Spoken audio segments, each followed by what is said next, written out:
Now time for the magic words. There is no expectation of privacy in the public.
Good evening, boys and ghouls. Welcome to the late night Hezokuai Halloween stream. We're going to have some fun tonight. Hezokuai here, been replaced by me, Mr. Awesome. What's up, everybody? Good to see so many great people here once again, as always, on my streams. I love it. Let's see, who do we got here? David Perillo Jr., of course, Internet God. What's up? Terry Barnes, Cliff Hickson, Jimbo. Y'all are still up. This is amazing. Ironton Auditor, what's up? Chelsea May, Jimbo, Kim Crawford. Happy Halloween, Jimbo. Let's see, we got Delete Claus. Yes, there he is again. Kim Crawford, Jimbo, Pat Dagler, hello. Let's see, we got ATV Thunder.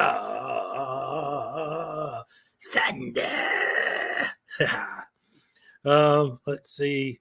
LJ Sings. All right. Glad you're looking forward to this. Hopefully it'll work out and we'll all have a good time tonight. Let's see. We got Grandma Witch. Happy Halloween. Good to see ya. Ironton Auditor, Delete Claus, ATV Thunder, Kim Crawford. Let's see. Anyone else I haven't mentioned yet? Let's see. Oh, Johnny, 718 Bravo. What's up, Johnny Bravo? Welcome. Crippled Cat Scratching Post. Hello. Happy Halloween. Effing Lawyer. Yes, welcome. Welcome. Oh, I love it. Thank you. Thank you very much. Took me a little bit to figure it out, but I got it going. Let's see. Service Dog, Crippled Cat Scratching Post, Grandma Witch. All right, everybody. Oh, welcome. Good to see everybody here tonight. Got a couple things I wanted to do. I got in store for you. Some good times, some fun, some good old-fashioned Halloween, Party, because we gotta. Yep. So we're going to get down with the get down and get right into it. Now, I do have, I'll tell you right now, there might be some technical difficulties coming up. I don't know how this is going to work exactly. So for the last 2 days, I've been working on this thing with Smitty Sanitarium. What's up? So for the last 2 days, I've been working on a video. And what I wanted to do for tonight was I wanted to start, just the greetings and all that like I normally do. but then I wanted to read a spooky story that I wrote. And there are actually a couple that I wanted to read, but there was one in particular that I didn't want to just read it live. I like wanted to make a video for it that I would show tonight. It would be like the big premiere, during my Halloween party. Um, However, I thought just reading something out loud and then taking some pictures and putting it on there was going to be quick and easy. And as of right now, the video that I'm talking about that I've been working about for the last 2 days is 45% uploaded, no, 45% rendered on my computer and still going. And then I still have to upload it to YouTube so I can share it with you guys. So I don't know how long that's going to take. But again, I plan on being here all night. The only thing I am worried about is if it's going to get to the point where when I try to upload it to YouTube, since I'm live at the same time, if that's going to disrupt the stream. So hopefully that won't be an issue. But in the meantime, I'd like to start out. Well, I guess it's up to you guys. While that story, the main one I wanted to read tonight, is loading, do you want me to read one of my other ones? Not anywhere near as scary, but still a little bit more on the funky side of crazy stuff, like a good spooky story. I don't know. Well, we'll see. It's my show, right? So I'll do whatever I want. So I'm going to start out with that, I guess. And then hopefully by the time that's done, the video will be ready. It's at 56% right now. So hopefully that'll be done sooner rather than later.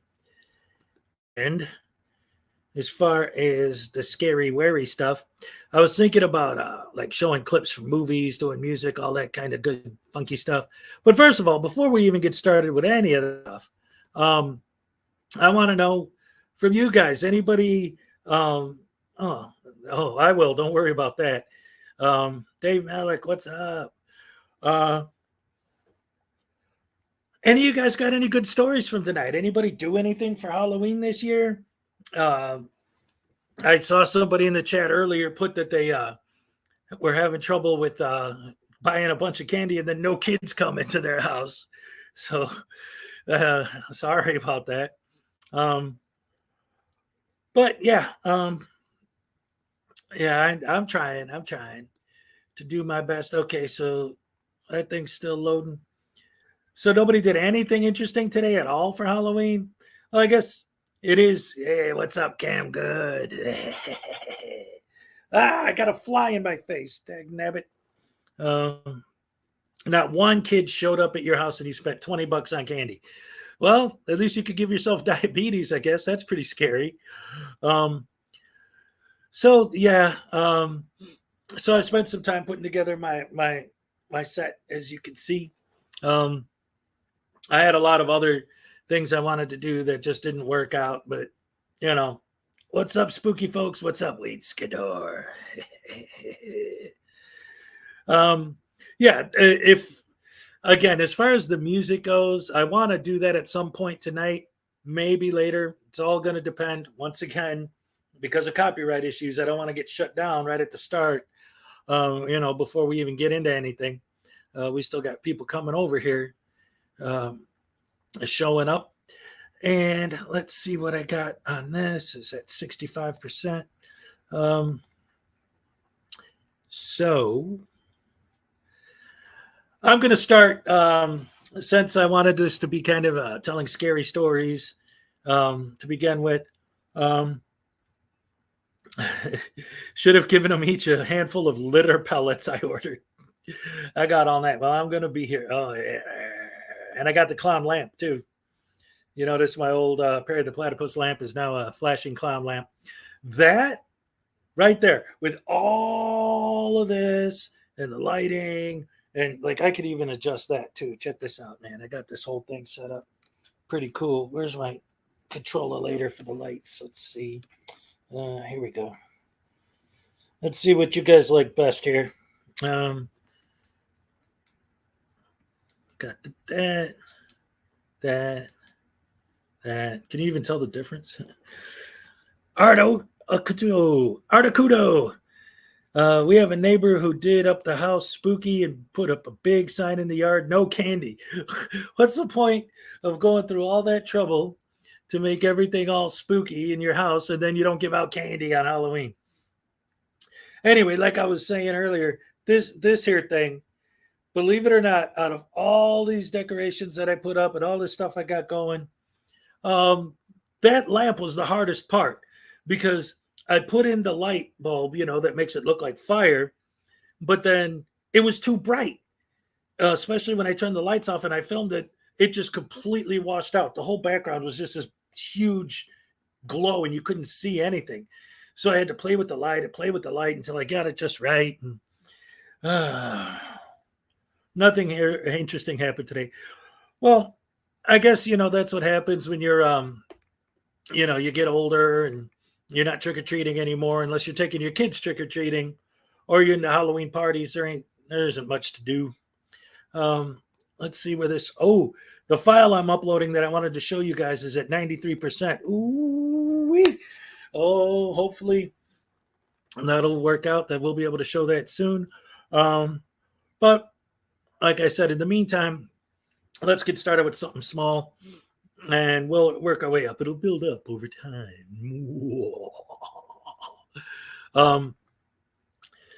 So you know what? I was just going to say, any of you guys who have been following me for a while or anyone who knows me, other than the Frauditor's Handbook, I'm actually kind of modest and a little shy about reading my own writing. But that's Hezokuai, and he's not here tonight. I'm here. And I'm going to read you the story. And then again, I got the pre-made video of a story I read. Oh, it's done loading. Hold on. All right, hold on.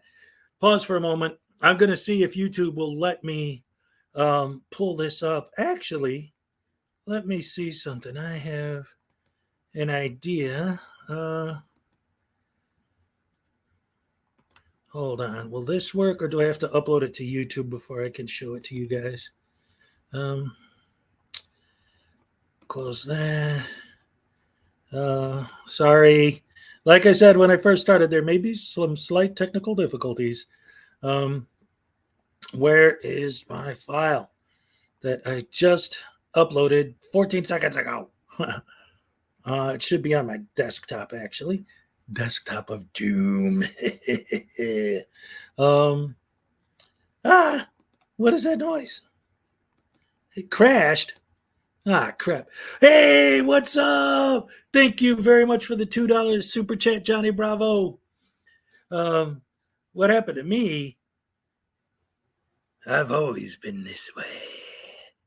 It's Halloween, baby. And we're ready to rock, roll, and whatnot. But again, right now, I'm just trying to deal with, like I said, we're just starting. It's live. There's certain little computer issues that I'm having a little bit of trouble with just right at the moment. However, it should be all good as soon as I get this up here. Let me see.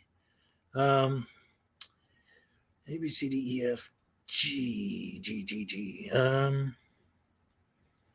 Where is that? Oh, come on. Where's my file?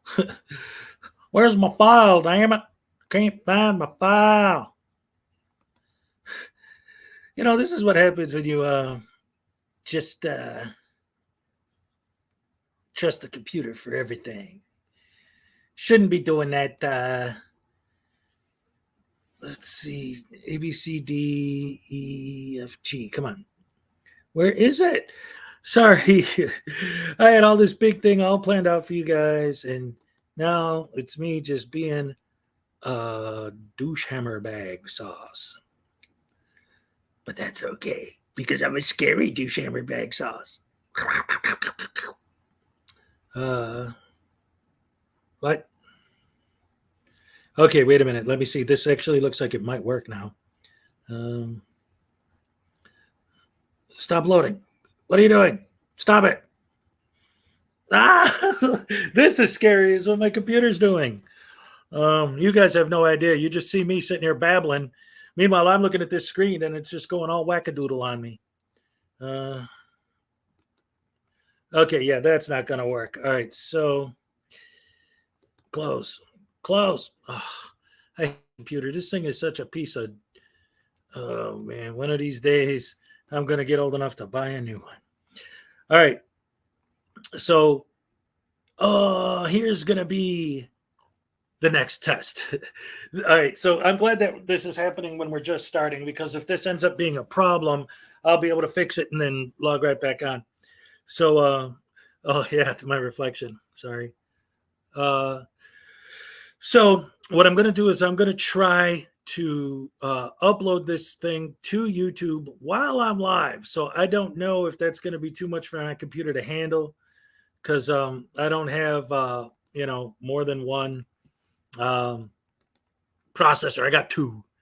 So I want a quad, man. Then I could actually get stuff done. But this should work. And if this works, then we're all good and everything. If not, the worst thing that'll happen is that it'll kick me off for a minute, but then I'll come right back on. I found the file I was looking for finally.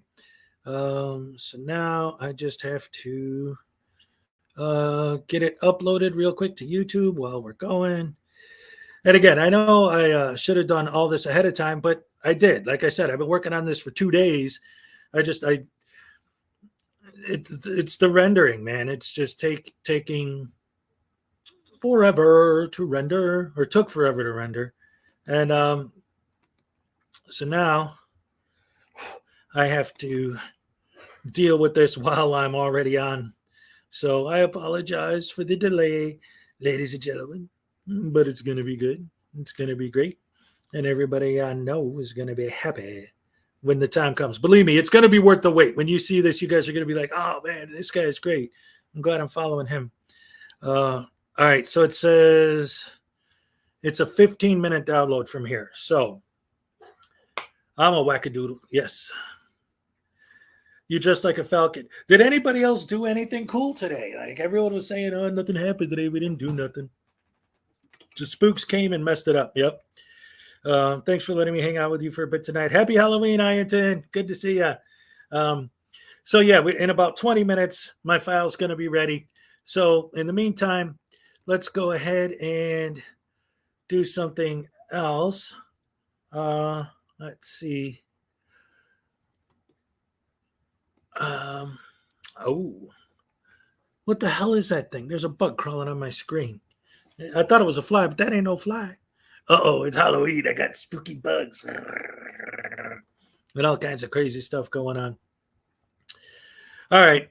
So, actually, yeah, you know what? Now that I think about it, this will be a good build, because while I'm waiting for this file to upload of a video I made of me reading a story specifically made for tonight. Hold on a second. Yeah, see, this is what I was afraid of. It ain't doing nothing while I'm sitting here talking to you live.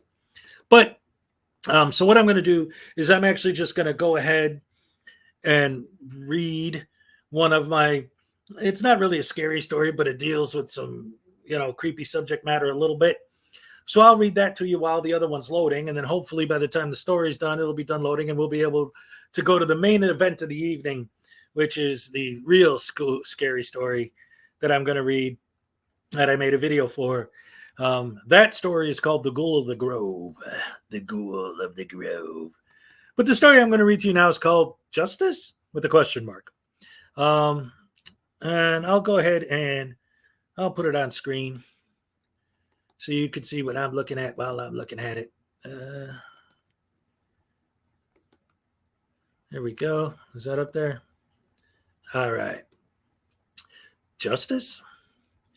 Waiting at the bus stop on the way home from the first day of school was an exciting time for a young man. I remember those days. Look at him standing there with his backpack on. It's almost bigger than he is. His glasses, his clothes, his shoes, everything looks so clean, so new. Even his goofy smile and the brightness in his eyes seem new. I wonder if he's a sophomore. I would think a freshman after the first day of school wouldn't be so happy. Do they still haze freshmen these days? When I was young, it was a penny for a penny, pelting us with pennies at the back of the bus. I always wished I could go back in time and torture those older boys for what they did to me. I always hated that I couldn't hurt them. Well, at least now I could help prevent that sort of regret for others. That other boy, lurking in the shadows, he's been standing behind him, staring him up and down for quite a long time. Looks like he's sizing him up. Why is he alone anyway? Why come home so late? Must have stayed after school for chess club or something. I imagine. Traffic is slowing down. No witnesses. The other kid noticed too. Here he comes. The bus stop in front of the old tile store on the northeast corner of the intersection of Archer and Cicero has always been a local hub of teenage misdemeanors. So many different kids from so many different neighborhoods all take the same bus routes. The Orange Line L train completely starts or stops depending on where you're coming from at the airport. From that point on, short of walking home, you'll inevitably end up on one of these local bus routes. At night, the tile store being closed for the day, leaning against the glass storefront window, smoking a cigarette and gabbing with friends while waiting for the bus is almost compulsory for a teenager. On a standard weekday, however, by dark, most of the kids have made it home from school already. And the cigarette smokers begin to change from teenagers who buy their cigarettes with money mommy intended for their lunch money to the dilapidated poor whose cigarettes consist of the larger butts they find in the gutters. This was the time between. The last stragglers of students still making their way home, the first creatures of the night creeping their way into the streets. On such nights, Henry Arnoff would park his car by the Burger King parking lot across the street and watch the goings-on at the bus stop. Sometimes entertained, often appalled, he found it a good spot to haunt. It was a short distance to the expressway or the airport or the ghetto or the suburbs or wherever he needed to go to make a quick escape, more often than not.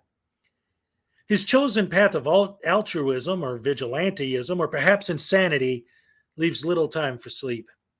He fancies himself a sort of Bruce Wayne, a rich man using his vast fortune to fight crime. But in the real world, although he indeed inherited a great deal of wealth as a result of his parents being murdered, the similarities end there. Unlike the fictitious Batman he imagines himself being, Batman's wealth could only be matched by his intelligence, his compassion, his love for Alfred and his ward. Henry's fortune, on the other hand, was matched only by his sexual perversion, his viciousness, and his loneliness. And so he sits in his car, watching.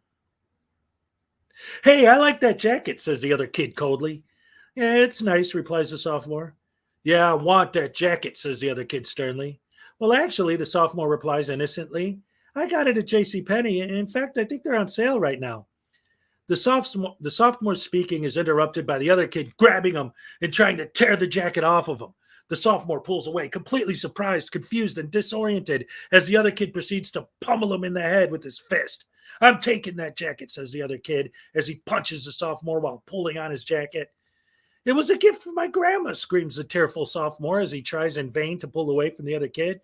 Give me that jacket, orders the other kid, as his attack grows more vicious. The more the sophomore tries to avoid getting robbed, the harder the other kid punches him. The only thing keeping the jacket on him now is the straps of his backpack. Henry watches from across the street, rooting for the sophomore in his mind. Come on, kid, get out of there. Lift your arms up. Slip out of the backpack and the jacket at the same time. Let him have them. Wait for the bus. Here comes the bus. Get on it. Jump on it. Come on, get away from that scumbag. At that moment, the bus pulls up, and much to the bus driver's credit, he actually tries to help. He opens the door so that the sophomore can jump in, and he does almost instantly. Finally, his salvation has arrived. But the other kid doesn't see it that way. He leans in on him, knocking him down halfway into the bus, his head and arms in the bus, his torso on the steps, and his legs and feet still hanging on the ground outside. The other kid continues to beat him mercilessly as it takes the driver, a group of bystanders to eventually pull the other kid off of him. Half the crowd kicking the other kid to the curb, while the other half pulls the sophomore to safety on the bus. The bus driver pulls away quickly, leaving the other kid on the street, cursing at the driver and smacking the side of the bus as it pulls away. Meanwhile, Henry turns off his engine, steps out of his car cautiously, and heads towards the other kid. Okay, calm down. Just keep your distance a little. Just walking. You're not following. You're just a random guy who happens to be walking in the same general direction. He's laughing. I can't believe that little shit is laughing about what just happened. Okay, don't get angry. Keep your cool. Stay relaxed. Get the syringe out slowly. He saw me. Crap, what do I do? What do I do? Cigarette. Take out a cigarette and ask him for a light. Yeah, that's it. Hey, man, hold up. You got a light? Asks Henry. Hell no, I ain't got shit, replies the other kid. Oh, come on, man. I know you got a lighter or matches or something. Here, I'll give you one of my smokes, says Henry as he pulls out another cigarette, conspicuously juggling a bit with his wallet, which was in the same pocket as his cigarettes. Yeah, I'll take that square, the other kid says with a sly grin. Ha! He fell for it. So predictable, so stupid. Sees a fat wallet, immediately thinks I'm an easy mark. Here he comes. Get the syringe. Don't make it too obvious. Give him the cigarettes. He's eyeing my pocket. He's going to go for the wallet. Wait, be patient. Let him try, then nail him. Adrenaline is a very remarkable thing. Some people seem to love it. The sheer intensity of it makes them feel alive. Others, Henry Arnoff being among them, absolutely hate it. It makes him shake so much that he can't even control his hands. He doesn't feel freed by it as some do. He feels paralyzed by it. This is the part he always tries his best to avoid, yet knows is inevitable: the adrenaline rush. He stabs the other kid in the neck with the needle, pushing the plunger with his thumb, pumping 15 milligrams of etomite into his bloodstream. For Henry, time expands. The 30 or so seconds that pass before the drug takes full effect feels like a lifetime. The kid immediately begins punching Henry, but Henry feels nothing at all.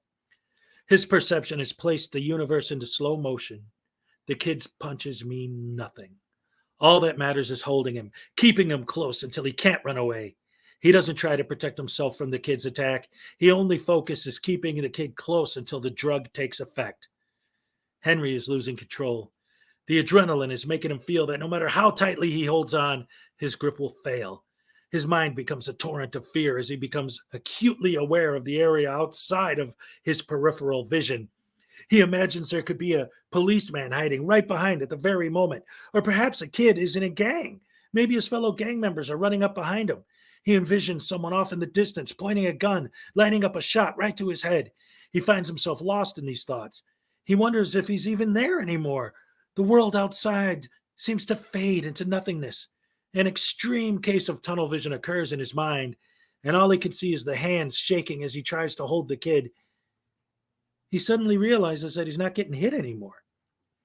He looks at the kid, who's hardly moving at all. It worked. I got him. Okay, shake it off. Breathe. Relax. Art, you're falling asleep? Dag nabbit. Is it better if I put my face on? Okay. One person saying they're falling asleep, another person saying I'm a good writer. Great game tonight. See you at about 12. All right. So do I need to stop there? I don't want to be making, I wanted to make this show special, not lame. Let's see. Someone picked the lock on your eyeballs.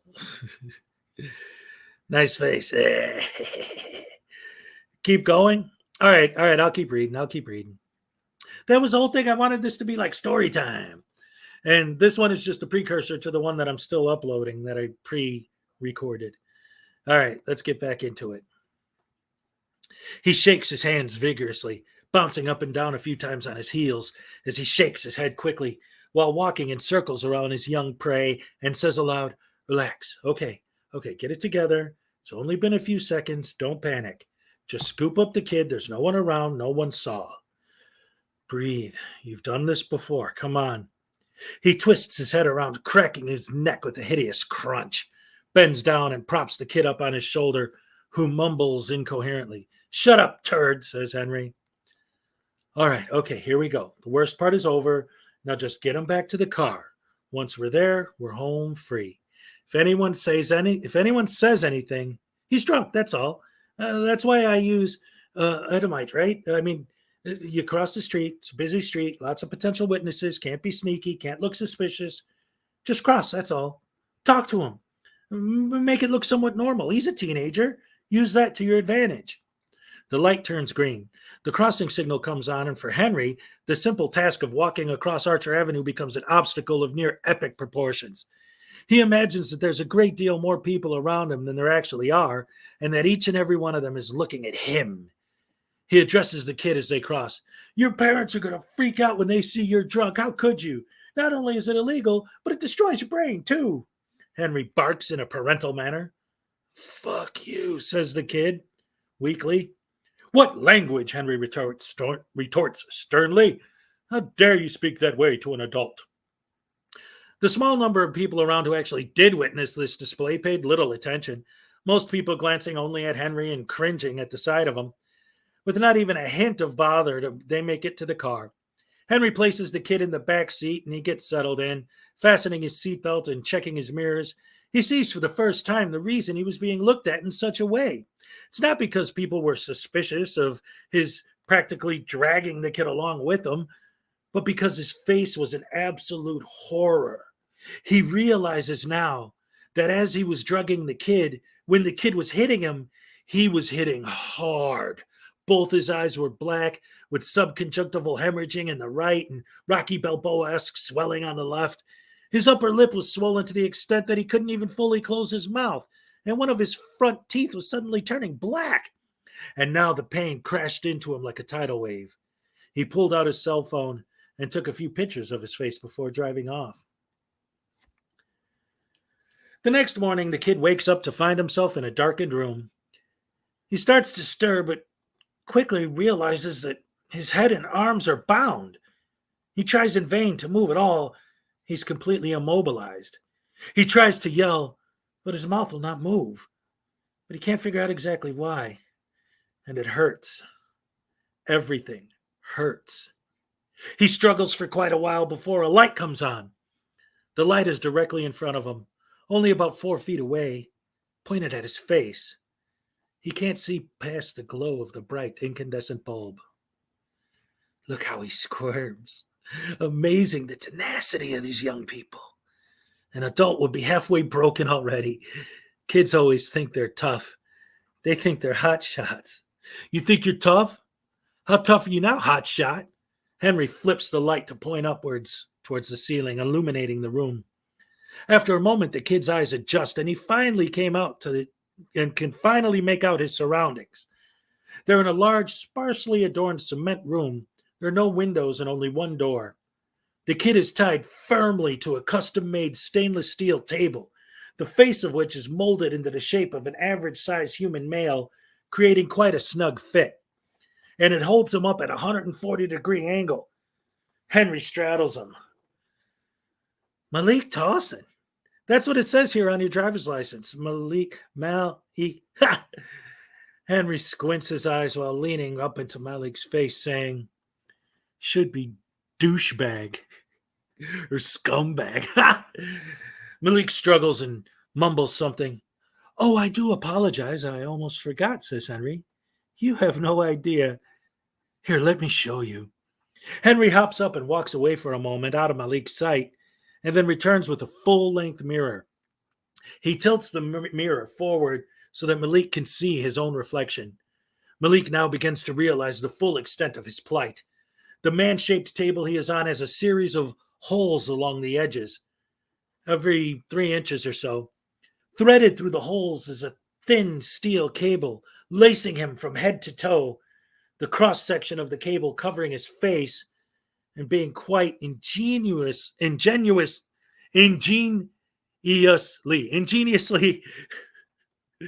hey, it's live. What are you going to do? Ingeniously interwoven so as to hold his mouth shut and his head still while causing absolutely no hindrance to his vision or hearing. Behind him is an IV pole with a number of bags attached and a plethora of tubes run down the sides of the table into an elaborate intravenous device attached to his arm. He's completely naked except for a hard plastic diaper with tubes consistently flushing water in and waste out, draining into a small sewer directly underneath. He has a catheter in the front to boot. To his left, there's a large stereo, and directly in front of him are a small computer chair, the lamp, and Henry. Henry pulls up the chair right next to Malik, flips it backwards and sits, using the top and the back as an armrest. And he speaks excitedly. You see, a few years ago, I was thinking about God and the devil and heaven and hell. And I had this amazing idea. I thought, what if it's not real? What if there is no heaven or hell? Well, if hell doesn't exist, that means that shitheels like you get off scot-free. There's no punishment, no divine justice, no karma. And even if you do get caught in life, what do you get? Prison? Ha! Prison isn't any kind of punishment. It's a damn criminal boot camp. They feed you 3 squares a day. They make you healthier than you ever were on the street. There's nothing to do in there but work out, and they supply the equipment. Drugs are easier to get there than on the street. And talk about rape. Ha! Hard asses like yourself don't get raped. You do the raping, right? Tough guy. That means in jail, you get to eat healthy, exercise, take drugs, and get laid. While other criminals teach you to do stuff you've never even imagined before. No, prison isn't punishment for someone like you. Do you know who it is punishment for? Weak people, ignorant people, innocent people like the kid you destroyed yesterday. It punishes them because it makes bad guys harder, stronger, and more vicious. You destroyed that kid. Look at my face. What you did to me in half that time, and under the influence of the drug I gave you. I shudder to imagine what he looks like. He'll never trust anyone again. But again, I apologize. Where are my manners? I never did introduce myself. Is he really listening? Is he really learning? I could never tell. All right, I'm going to take a break for a second. Scott Ammo, what's up? News Now to me. Jimbo, what's up?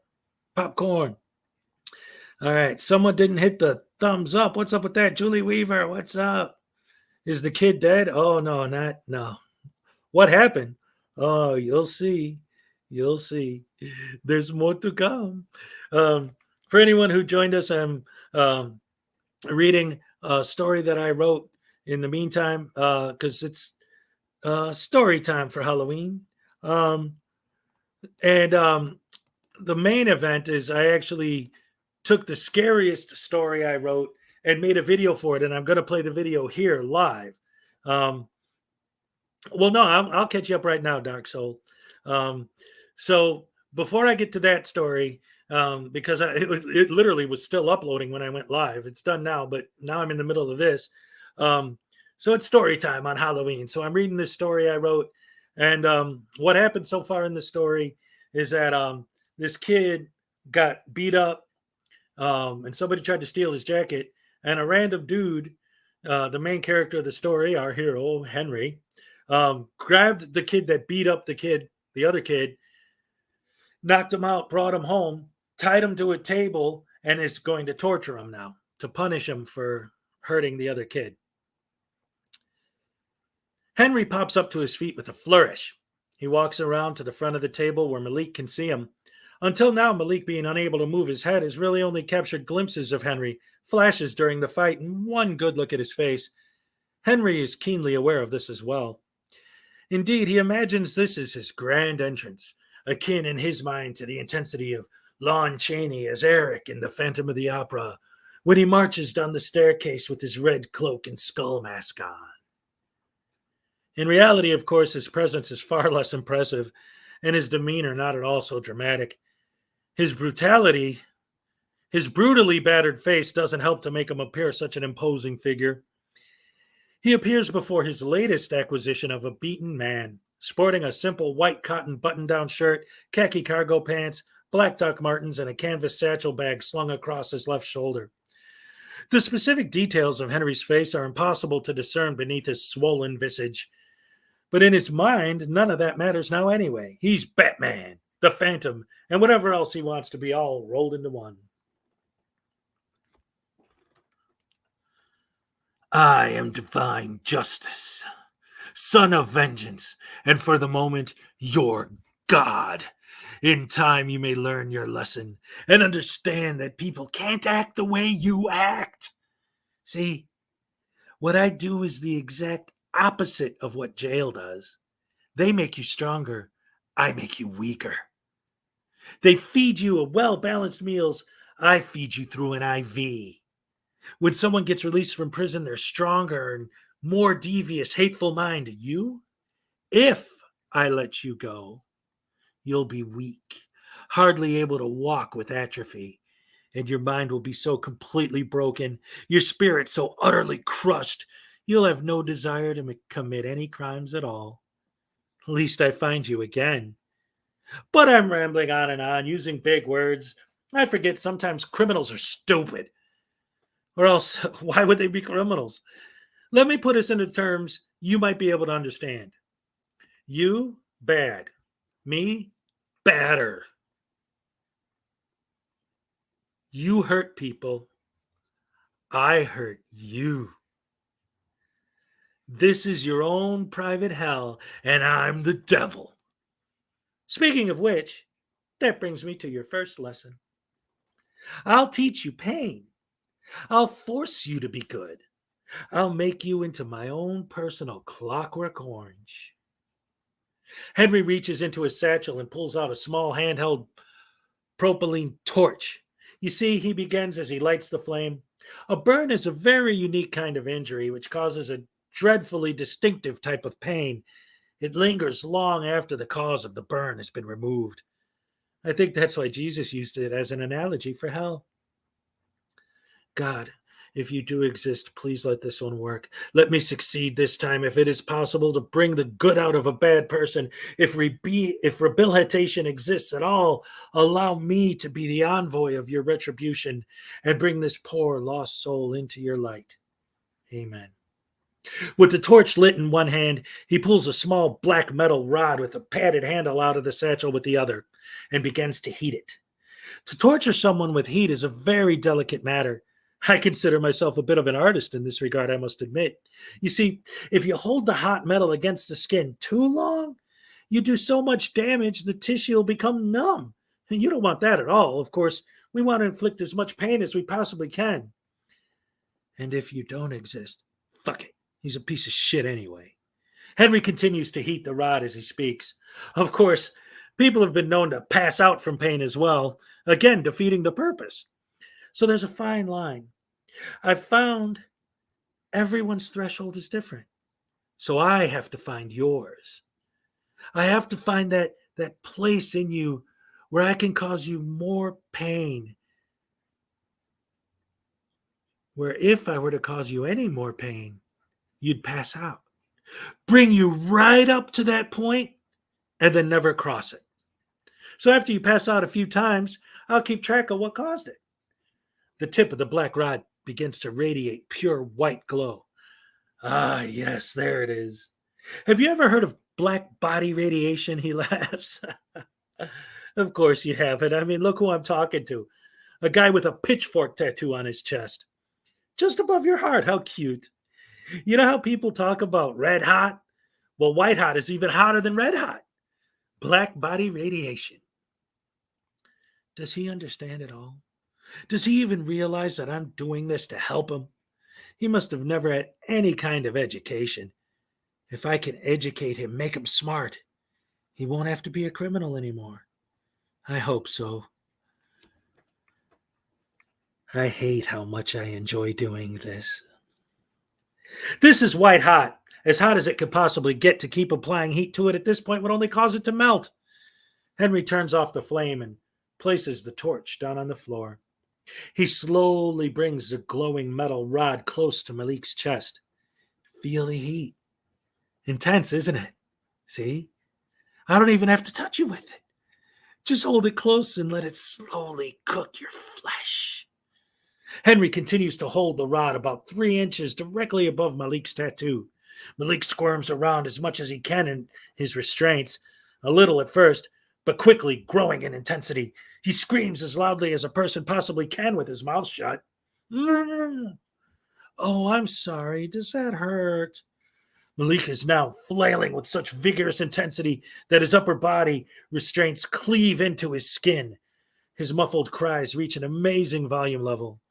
Would you like me to stop? He moves the rod away quickly. I think that kid you beat up yesterday, I think he asked you to stop, didn't he? Did you stop? Did you stop beating the kid when he started to cry? No, you didn't. So why should I?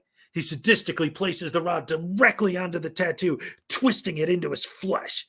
Malik's body convulses so wildly that the table itself almost becomes dislodged from its base. Henry immediately pulls away, tossing the rod to the concrete floor as he falls to his knees. He looks up at Malik and sees tears flowing down his cheeks. I'm sorry, truly. I never get that intense on the first day. I never lose control, but it's that tattoo, man. That gang tattoo. Those damn pitchforks. They may as well be swastikas as far as I'm concerned. So I had to remove it. He stands up, dusts himself off, walks over to Malik's head and places his elbows on Malik's shoulders and looks him in the eyes. You know it's bad. I know it's bad. I promise you, though, that was pleasant compared to what's coming. He reaches into his satchel and pulls out a can of salt. I think I need to pour some of this onto that burn. He opens the lid and tilts the can over the wound. No, not yet. Let the pain fade a little. Then use this to bring it back. He drops the salt, turns the stereo on to white noise, cranks the volume up, cranks the volume up, and turns off the light as he leaves. All right, another pause for a moment. Hi, all. What's up, Jadass? The ultra-violence me droogs. That's right. He said his goal is to turn this kid into his own personal Clockwork Orange. And again, this is just the pre-story for anyone who's just joining us. I wanted to do Halloween story time, so I'm reading creepy stories that I wrote. And I actually my scariest one I made a video of, and I'm going to show that after this. This is just a warm-up story. So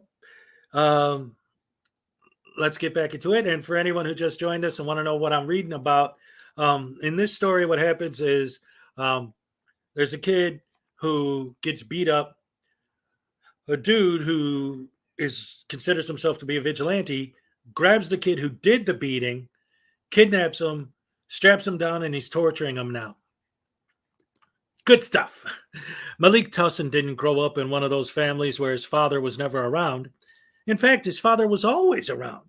However, in Malik's case, he would have been better off without him.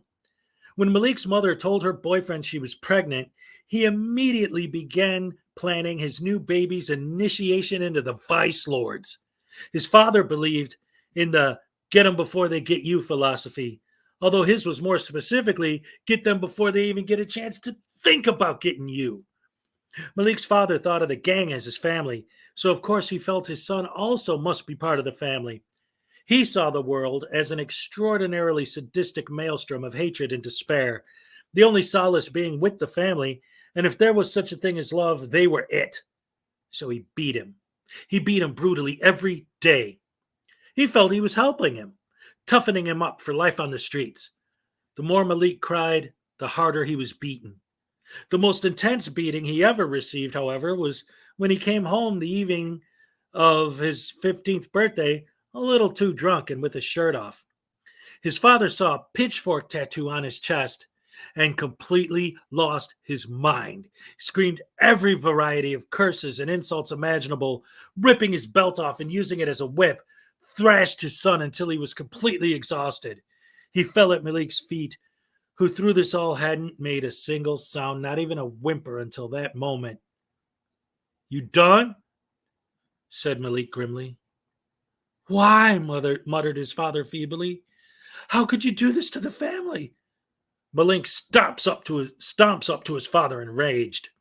You always said I had to be hard so that no one would ever hurt me. Well, you know what? My whole life, the only person who ever hurt me was you. But you did it, Pop. You made me hard. So hard, even you can't hurt me anymore.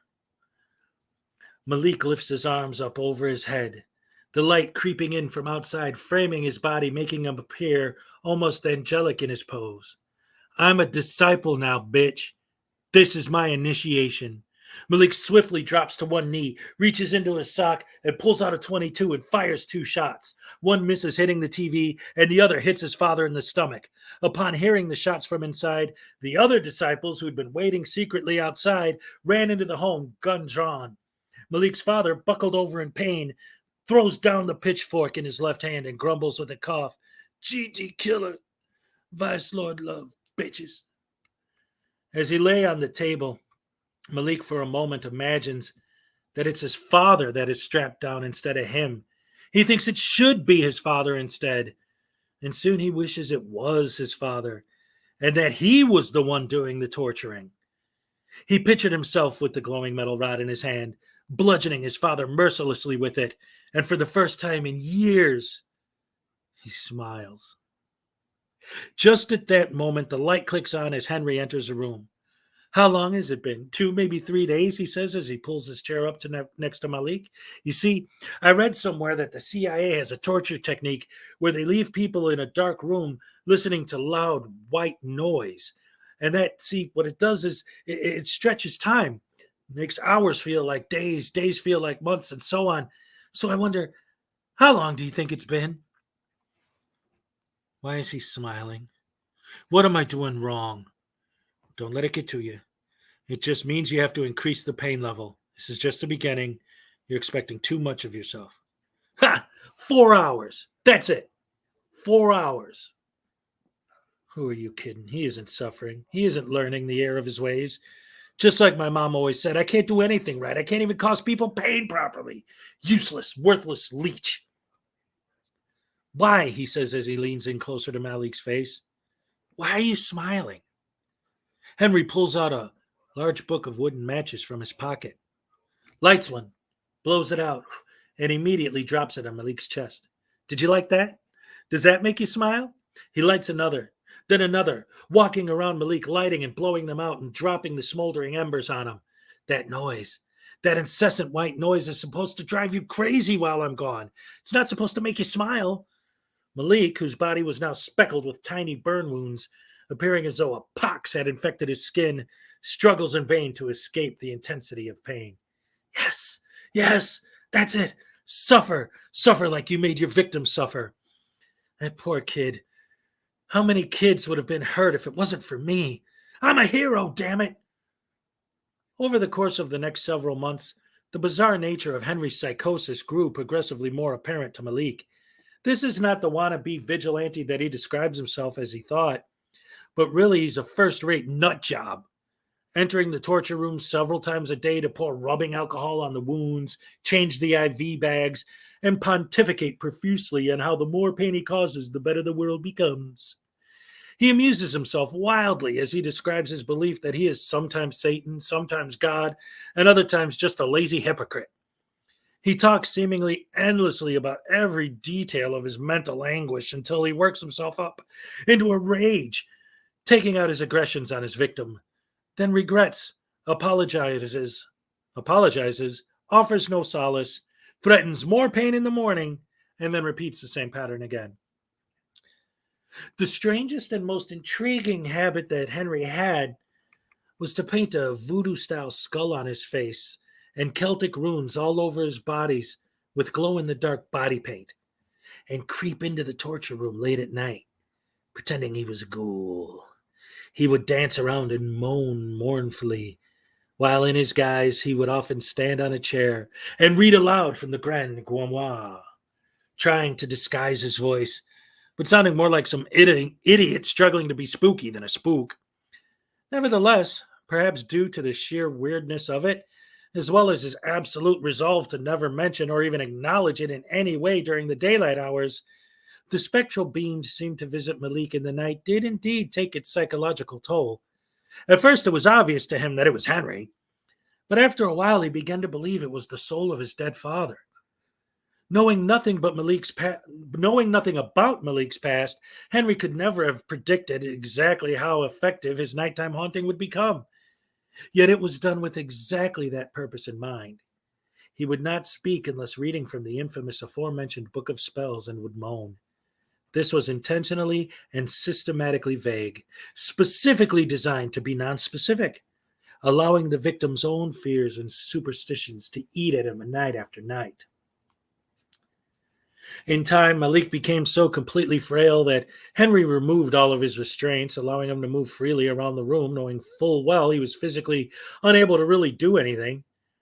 You, Henry said after several long months of physical rehabilitation, did not realize you're not my victim. You're my protege. You see, I found someone, a pedophile. I've been following him, watching, witnessing, and planning. I want you to come with me. I want you to help me catch him. Then I want you to take my place and do to him what I've done to you. Malik was frail, weak, and could hardly walk on his own without assistance, and was even still relearning how to eat. He raised his head and whispered, which was speaking as loudly as he could, "You one crazy, stupid motherfucker." Henry balked. No, you don't understand. He'd been carrying a newspaper with him and opened it to an article about the aforementioned sexual offender. It's not like he humped a teenage girl or something. He raped an 18-month-old baby, a baby. Holding the paper in front of him, he pointed to the article for Malik to read. You see, he got off, a free man, no justice for him, except me, except you. This is it, don't you see? Your chance to redeem yourself, to make up for your past. I'm offering you salvation. Henry puts his arm around Malik's shoulder like an old friend. This is your chance to be reborn. You've been baptized through pain, and now you can begin your new life, dispensing God's wrath. Do it. Take my place. Become something greater than a petty criminal. This is it.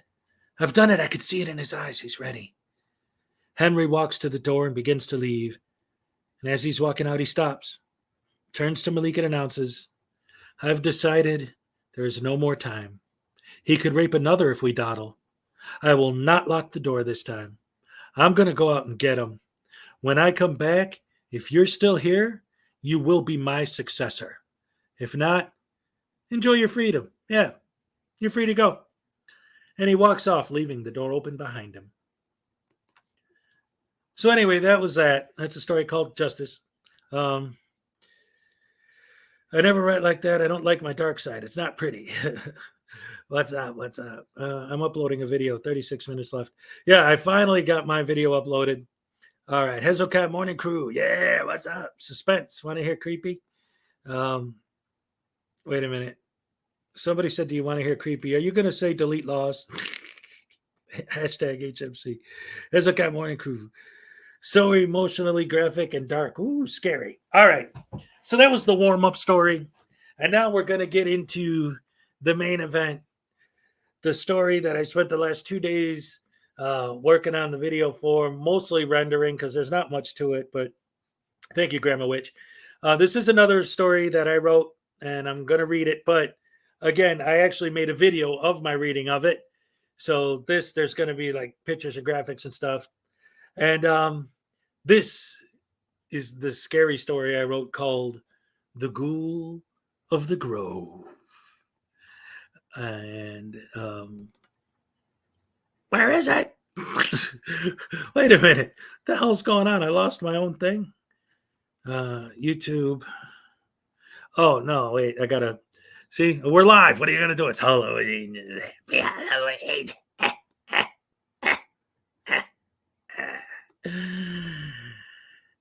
Okay, YouTube Studio.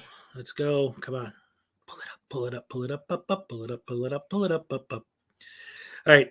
I haven't actually watched this video myself yet. Usually when I upload a video, as soon as I'm done uploading it, I watch it to make sure there's nothing wrong with the file. But this thing didn't finish uploading until I was already on this live with you guys. And now, ladies and gentlemen, the main event of the story time part of tonight's Halloween stream, I present to you the Ghoul of the Grove. Ah, ah, ah, ah, ah. Be ready, Freddy, because I wasn't fooling around when I did this one.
Jimmy was lost in the woods. Fearful for his safety, he trudged through the mud as best as he could while trying to conserve energy just in case.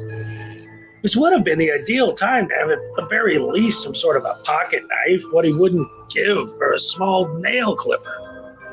So many things he's had in his pocket at one time or another.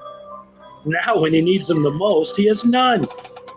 He put his hand in his pocket, digging deep to find anything that may be of any use to him at all. Money? He found a nice, crisp $50 bill folded up at the bottom. Useless. All his money in the world couldn't help him now. It'll be dark soon. He needs to find a clear spot to put together some kind of makeshift campground, and by the grace of God, somehow manage to build a fire. By 9:30, he had settled himself in pretty well, fashioning a tiny shelter out of sticks and leaves, and was currently rubbing sticks together trying to make a fire in his crude fire pit. He was convinced it was 2 or 3 a.m., and that he'd been at this for far too many hours, so decided to call it a night and just sleep. Spiders are absolutely everywhere. You don't always see them, but they're always there. Well, Jimmy didn't know this, but he found out soon enough. When he awoke, it was still dark. The moon illuminated the area quite nicely, actually, and Jimmy, feeling fully refreshed, decided to get an early start. He immediately began walking again. A relatively intelligent young man, he was, however, raised well within the confines of the big city, and though clever, really had no experience in wilderness survival at all. By noon, he was sunburned, dehydrated, confused, and feeling rather ill. The entire left side of his face was numb, and his only thought now was finding water. He began to panic and spent the next 20 minutes or so running aimlessly, crying, cursing fate, and seriously considering drinking his own urine. Suddenly, the numbness in his face was replaced by an intense burst of pain. Immediately, he grabbed his cheek as he screamed in agony. After a moment, he removed his hand from his face to find it covered in a disgusting combination of blood, pus. He realized now that the left side of his face had become completely paralyzed as he laughed hysterically for a good 5 minutes before passing out, exhausted in the thicket. There are two completely different accounts of what happened to him that evening, depending on who tells them. Only Jimmy knows for sure, and he hasn't muttered more than a single nonsensical statement since before being committed. The official version from the Illinois Department of Parks and Recreation is that he simply slept through the night and his body fought off the infection from this spider bite. The secondary version, which is these days told mostly as folklore around the local residents' fireplaces at night, or among teenagers trying to scare each other, to me, actually represents a much more accurate account of Jimmy's experience. Whether completely precise in every specific detail or not, It opens a window into his mindset at the time and makes his later actions much more understandable.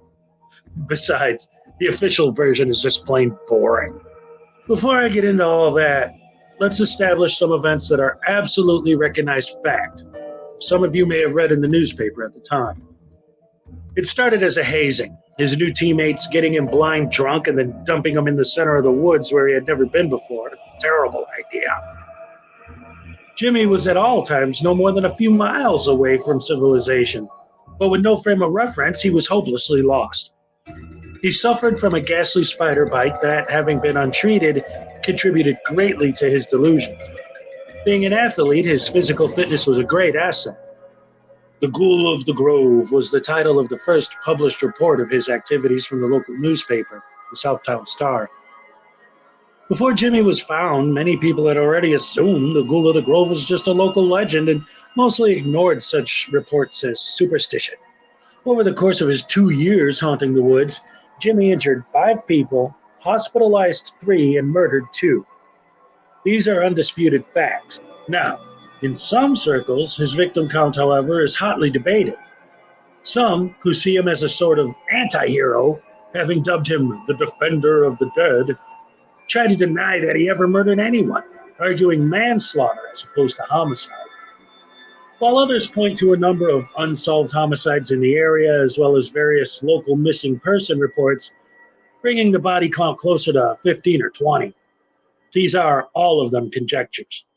Whether a result of the spider venom-induced fever frying his brain while he slept, or the effect of the same as he stumbled unwittingly upon a satanic ceremony at the cemetery, there is little doubt that it was the events of that first evening that transformed him into the ghoul or the defender, depending on your point of view. Bachelor's Grove Cemetery is considered by many one of the most haunted spots in the United States. Leagues of amateur as well as professional ghost hunters have studied it extensively, as well as being visited regularly by generations of young people looking for a good scare. It's also a mecca for vandals and a variety of presumably satanic cults. Growing up on the southwest side of Chicago, I'd always heard stories about it and had several friends who requested anonymity in this article, so I'll refer to them as Jack and Danny, that visited there often at night, taking pictures in hopes of finding some proof of the existence of the supernatural. I tagged along several times, as visiting Bachelor's Grove was almost a rite of passage for kids in the area, but ultimately found the entire enterprise only depressing. Witnessing the graffiti on the tombstones and half dug up graves served only to sour my stomach. It was during one such visit that I observed several disturbing things. There were the remnants of a large fire in the center of the cemetery, charred wood and ash, placed very deliberately in the shape of a pentagram, shattered beer bottles scattered around in a manner that could only have been caused by someone throwing them at the tombstones. And most disturbing of all, a large tree limb on the ground from what was until then known as the hanging tree. The rumor being that in the 60s, the local fad was for depressed hippie teenagers to take LSD and hang themselves from the branch that hung over the cemetery gate, effectively dying already in a cemetery. That very branch was the one that lay on the ground now, obviously not sawed off, but cracked, as though, we assumed, someone had recently tried actually hanging themselves from it and it broke. This experience stuck with me. And when I first heard the story, the unofficial version, that is, of what happened to Jimmy that first night, everything I saw when I was there was mentioned, as though we had arrived a day or two after that first night. So, about 18 months later, I was sitting in my basement watching TV when I suddenly was startled by a frantic knock on my door. I opened it to find the same 2 friends I had visited the cemetery with in a very agitated state. "Dude, I need a beer, man, like now," said Jack. And Danny nodded at me with an uncharacteristically serious look in his eye. Not even a hello, as they pushed their way past me directly to my refrigerator and helped themselves to a cold one. They sucked down their drinks in record time, grabbing another one each, and were chain-smoking Marlboros like they wanted cancer now. So agitated was their demeanor Then for a moment my heart began to break as I assumed they had come to announce they had finally made the mythically inevitable move from marijuana to cocaine, as I had long feared due to their excessively addictive personalities. However, as it turns out, their tale was far less worrisome, yet no less startling. It seems that evening they decided to once again go ghost hunting at the cemetery. Being frowned upon by local law enforcement, entering at night is a tricky business, and one's best bet is to park quite a distance away and sneak in through the woods. As they made their way deeper into the wood, they began to notice a pungent stench which seemed to follow them as they walked. At first, they thought perhaps it was the scent of a dead animal, but as they continued, they could hear the rustling of leaves, and it became clear they were indeed being followed. Stalked by a hungry animal, perhaps? Their fear began to grow. The closer they got to the cemetery, the stronger the stench. As soon as the tombstones became visible in the distance, they were immediately confronted by the source of the horrible stench, a naked man. They said he was absolutely filthy, thin as a rail, with rotten teeth, long matted hair, and a long, scraggly beard. Half of his face was hideously deformed, and he carried a walking stick that gave the impression that this was more than just your run-of-the-mill homeless person, but an honest-to-God, full-time resident of the woods. They kept talking about his walking stick as the most striking piece of evidence that he lived in the woods full-time and had been there for quite a while. The way they described it, it was covered from tip to toe in intricate, highly detailed carvings, not nice, smooth, professional style carvings, but they were crude and chaotic. It was obvious that the man had spent an insane amount of hours working the wood with some kind of blunt tool, perhaps a pointy bit of stone. The actual tip was a very dangerous looking, jagged mess of pointy bits of wood, like a fishing spear, their color a deep shade of brown that seemed to be created by dried blood. What did he say? I asked. He didn't say shit. He just looked at us with this look, man. I don't know, said Jack. Like Charles Manson, said Danny. So what happened? I asked. We got the fuck out of there, Jack replied. Hell yeah, Danny added. When I first read the article about the Ghoul of the Grove, I knew it must have been the same man. That was how my obsession with this story started. The combination of having witnessed with my own eyes the aftermath of that first night within a day or two of it, and my friends having come across him directly sparked my curiosity to a degree I could not have imagined before. I spent countless hours reading every bit of information I could find about Jimmy. After the initial story broke, the kids who dumped him in the woods came forward. There was a great deal of press coverage for a short time, even going national for a while, but quickly it became an anti-hazing story more than anything else. Nevertheless, I was able to temporarily satisfy my appetite for info on the ghoul. Soon, I was searching the internet for any info on anyone who claimed to have met him. Eventually, I found myself roaming the nearby neighborhood seeking any info at all. The number of local stories was actually staggering. It seemed everyone in the area had their own folk tales and ghost stories, some of them originating long before Jimmy was even born, but were now being attributed to him. Now, look, I don't believe in ghosts, but most of the locals give the impression they do, and Jimmy certainly does. Jimmy did offer his own version of the entire ordeal to the police when he was first found. However, it was mostly an incoherent mess of randomly strung together words, descriptions of conversations with supposed ghosts, paranoid delusions, and hollow threats. So, through the labyrinth of newspaper stories, police reports, local fairy tales, dead ends, and my own experience, I finally pieced together what I believe to be the most accurate account possible of what actually happened that night. It was a full moon that night, and Jimmy awoke at its apex. He was cold, hungry, enormously thirsty, and viciously ill. He immediately felt as though someone was standing behind him. But as he turned to look, no one was there. He thought he was being paranoid and decided to try and think of this as he would a football game. fight through the pain, set small goals, achieve your goals, and win.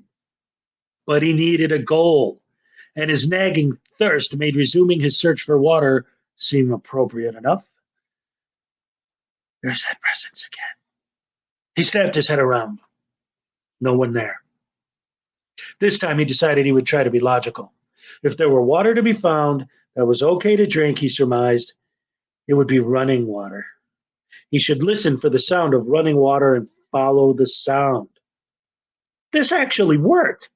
He closed his eyes, listened intently, and in just a few moments he could hear water flowing. He was ecstatic.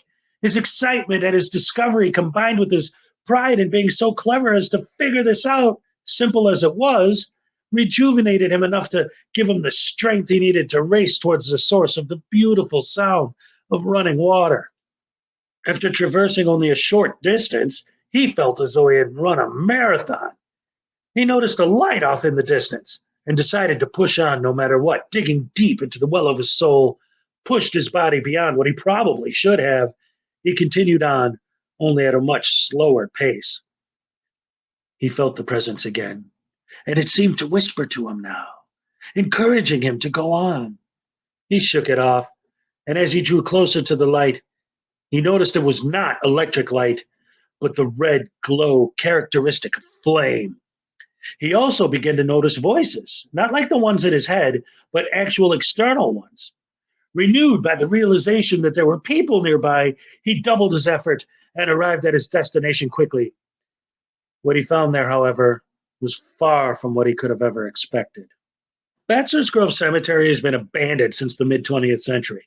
Over time, the surrounding forest preserve had taken on an air of mystery as it seems to grow around it, not engulfing it as one might imagine it would, but somehow embracing it.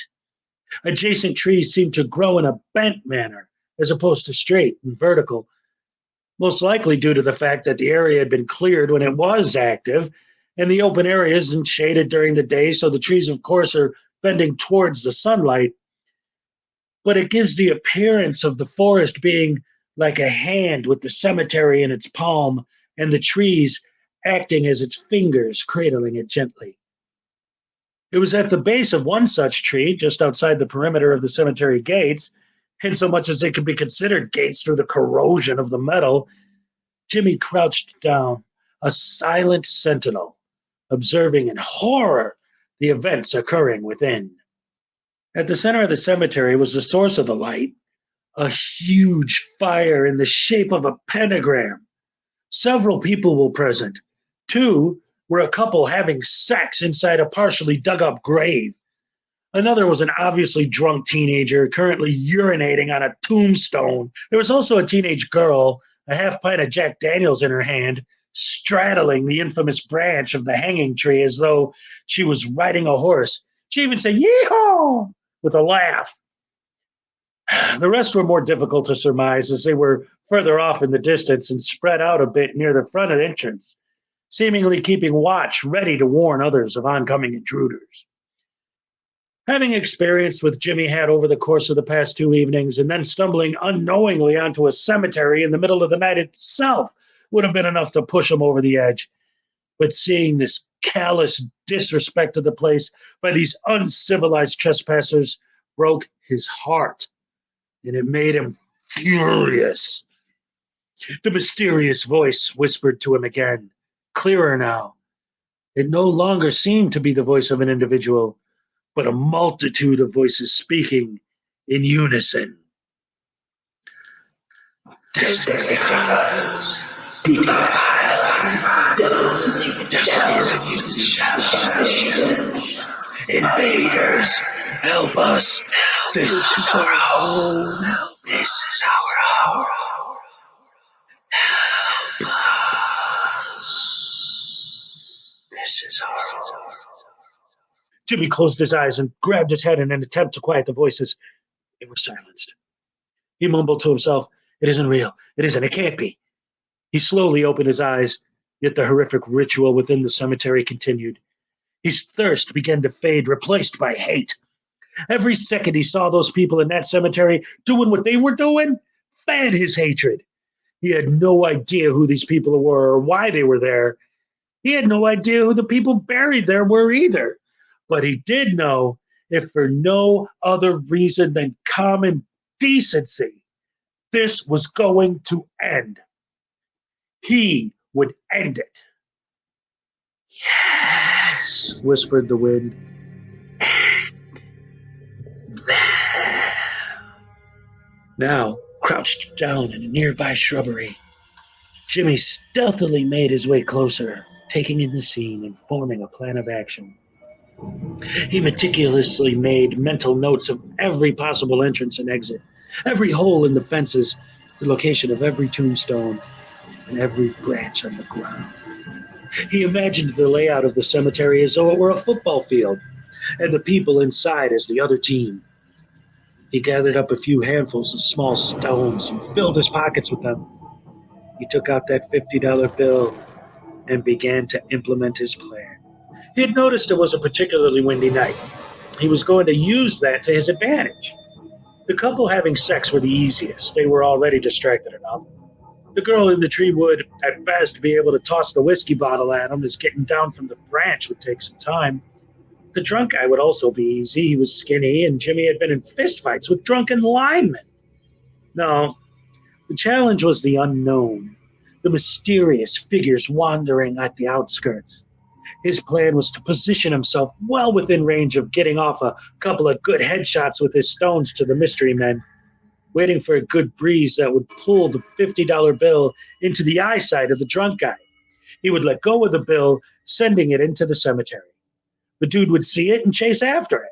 While he was busy with that, Jimmy would throw the stones at the mystery men, taking them out quickly, then would run into the cemetery, tackle the drunk, pound his face for a few seconds, and then immediately make his way back to the guy having sex, who would surely be distracted by trying to put his pants on, and tackle him down as well.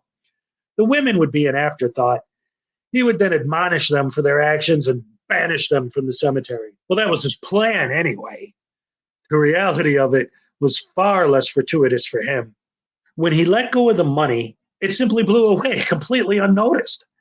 The stone he threw at the nearest mystery man merely grazed the side of his face, causing him to immediately summon his fellows, gathering quickly into a search party. There were 3. And as they also gathered up the 4 from inside the cemetery, there was now a party of 7 hunting for the stone thrower.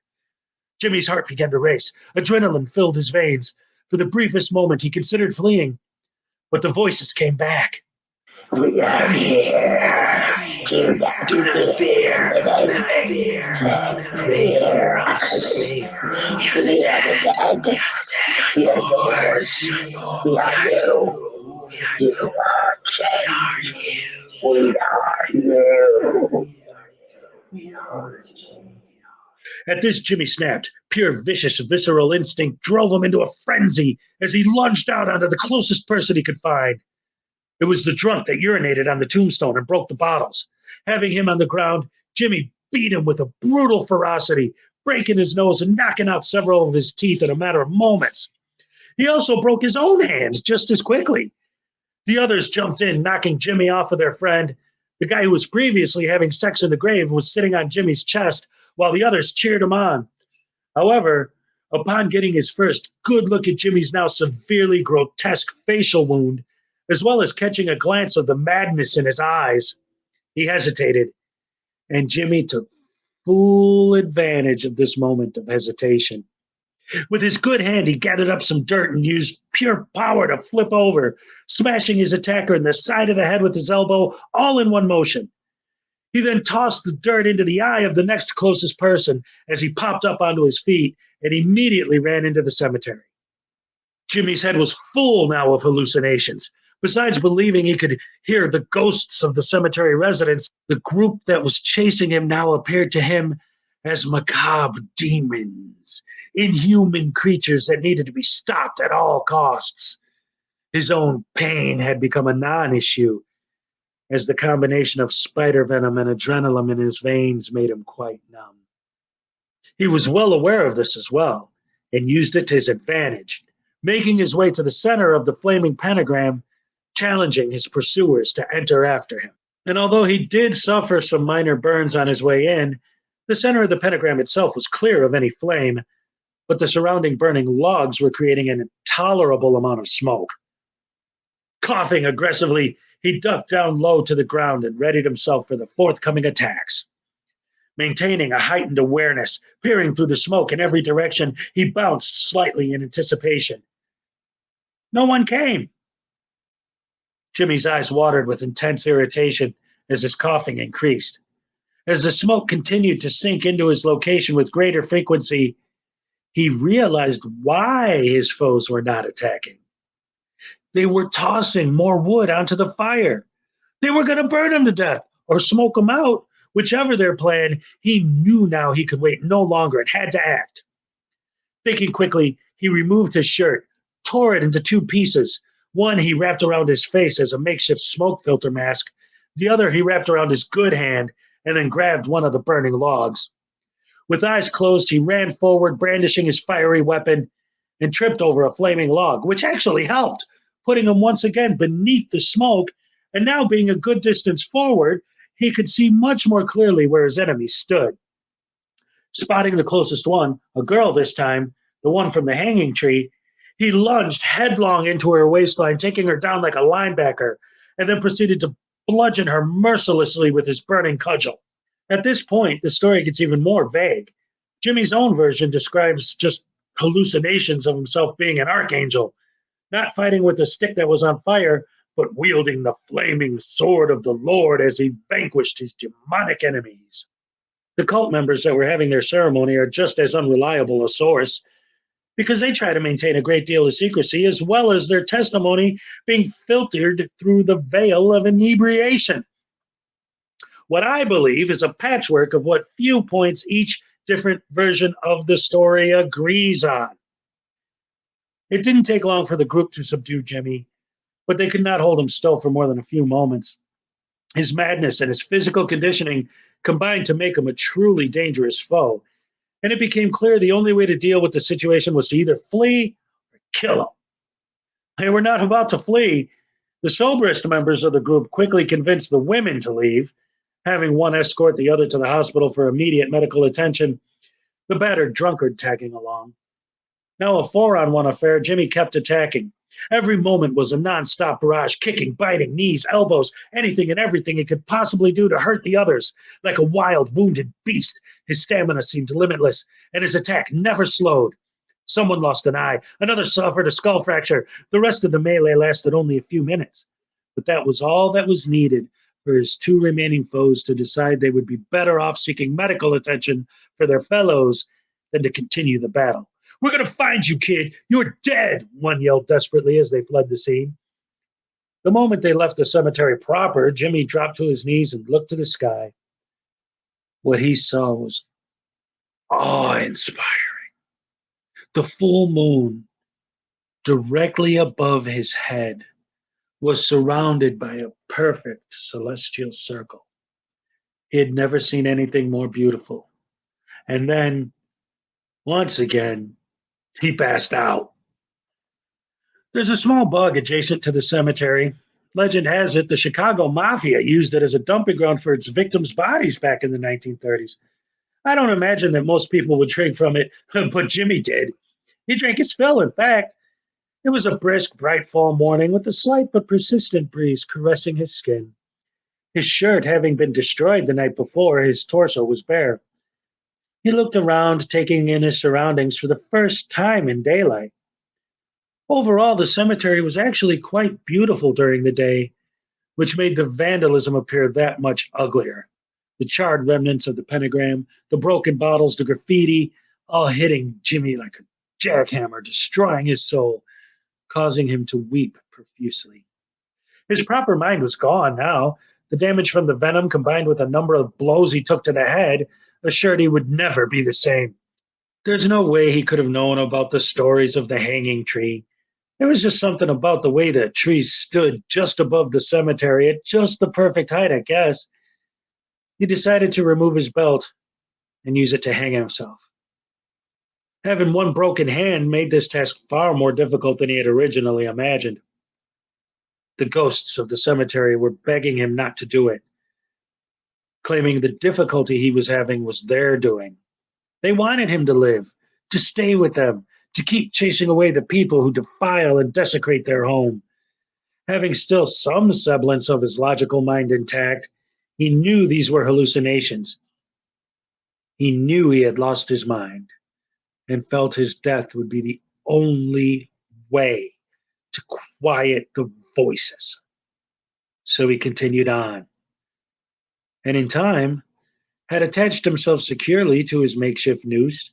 Standing at the very tip of his toes, he was already choking a bit. All he had to do was relax his feet, and so he did. Instinct immediately kicked in, and he began flailing around frantically. His weight, his motion, and the old age of the tree combined to crack the limb of the tree, dropping him to the ground before he could die. As he coughed and wrenched his body, desperately trying to get more oxygen, the ghostly voices came back to him. They told him they broke the limb for him. They saved him so he could save them. And finally, they could rest in peace. This time, he believed them. And what was left of his mind thought there was no reason for the tree limb to break without outside interference. He decided he was not crazy after all, but that all of this was indeed real. It was at that moment he became the guardian of the grove. The rest of the story, most of you probably already know. He survived, living like an animal in the woods, getting to know each tree, each rock, every inch of the woods like the back of his hand, gave him a great advantage against all intruders. No one entered the cemetery without him knowing about it. Yet he only ever attacked vandals, and did so most viciously. Ghost hunters and casual visitors were rarely made aware of his presence, attributing their feeling of someone being there, watching them, or following them to the heebie-jeebies. In time, however, the number of stories of people being attacked in the area by some wild man had become too numerous for the authorities to ignore. Once the first dead body was found, the police searched the area, but it was haphazard as until he was found, no one actually believed there was a wild man living in the forest. It wasn't until years later, when the teenage son of a politician went missing, that a full-scale manhunt took place, and Jimmy was arrested. At his initial interrogation, he told his story of ghosts and demons and angels, but soon after sank into a silence that would never be broken but once. The day he was convicted to spend his life committed to a mental institution for the criminally insane, he was given the opportunity to make one final statement.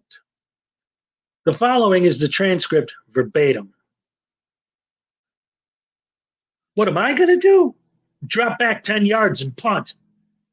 Your conscious, your subconscious, the viewer's conscious and subconscious as well. Having spent a myriad of days lambasting my own self-inflicted wounds of self-doubt and hedonistic virility through the most difficult expanses of fervent retaliation, I have fallen within the more virtuous feelings of benign relief than forlorn despair. Total immersion into the brilliant imagination of a juvenile awareness linked into the most disparative manipulation of consternation alerted me to the realm of pursual of humiliation. Disillusionment? Central. My needs? Inconsequential. Why do I try? To fail? To try again?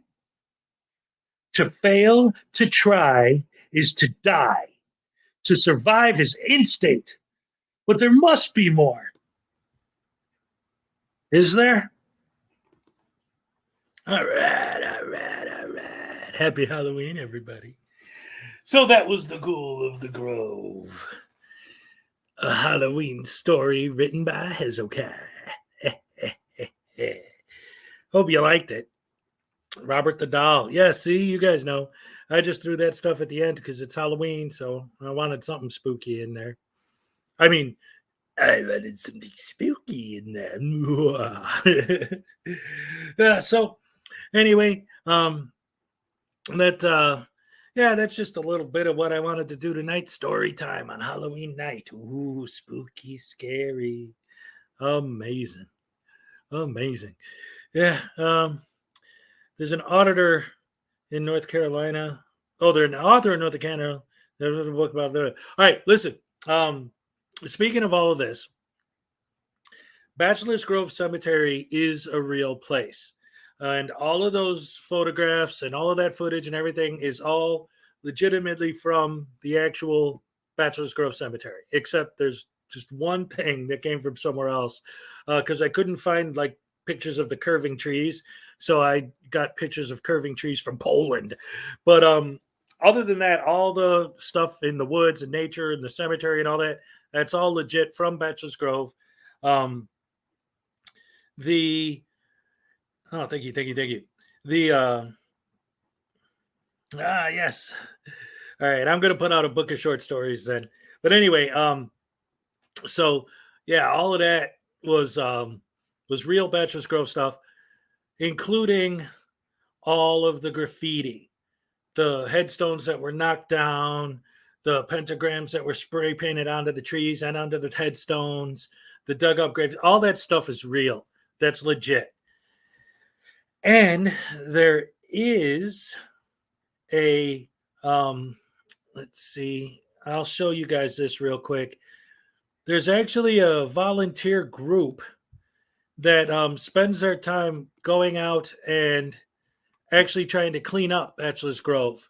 And they're doing a really good job of making it look pretty and trying to clean up after all the hoodlums and pick up all the broken beer bottles and rub off all the graffiti and retrieve the headstones and put them back where they belong. And this is their website. I'll put a link to it in the chat right now.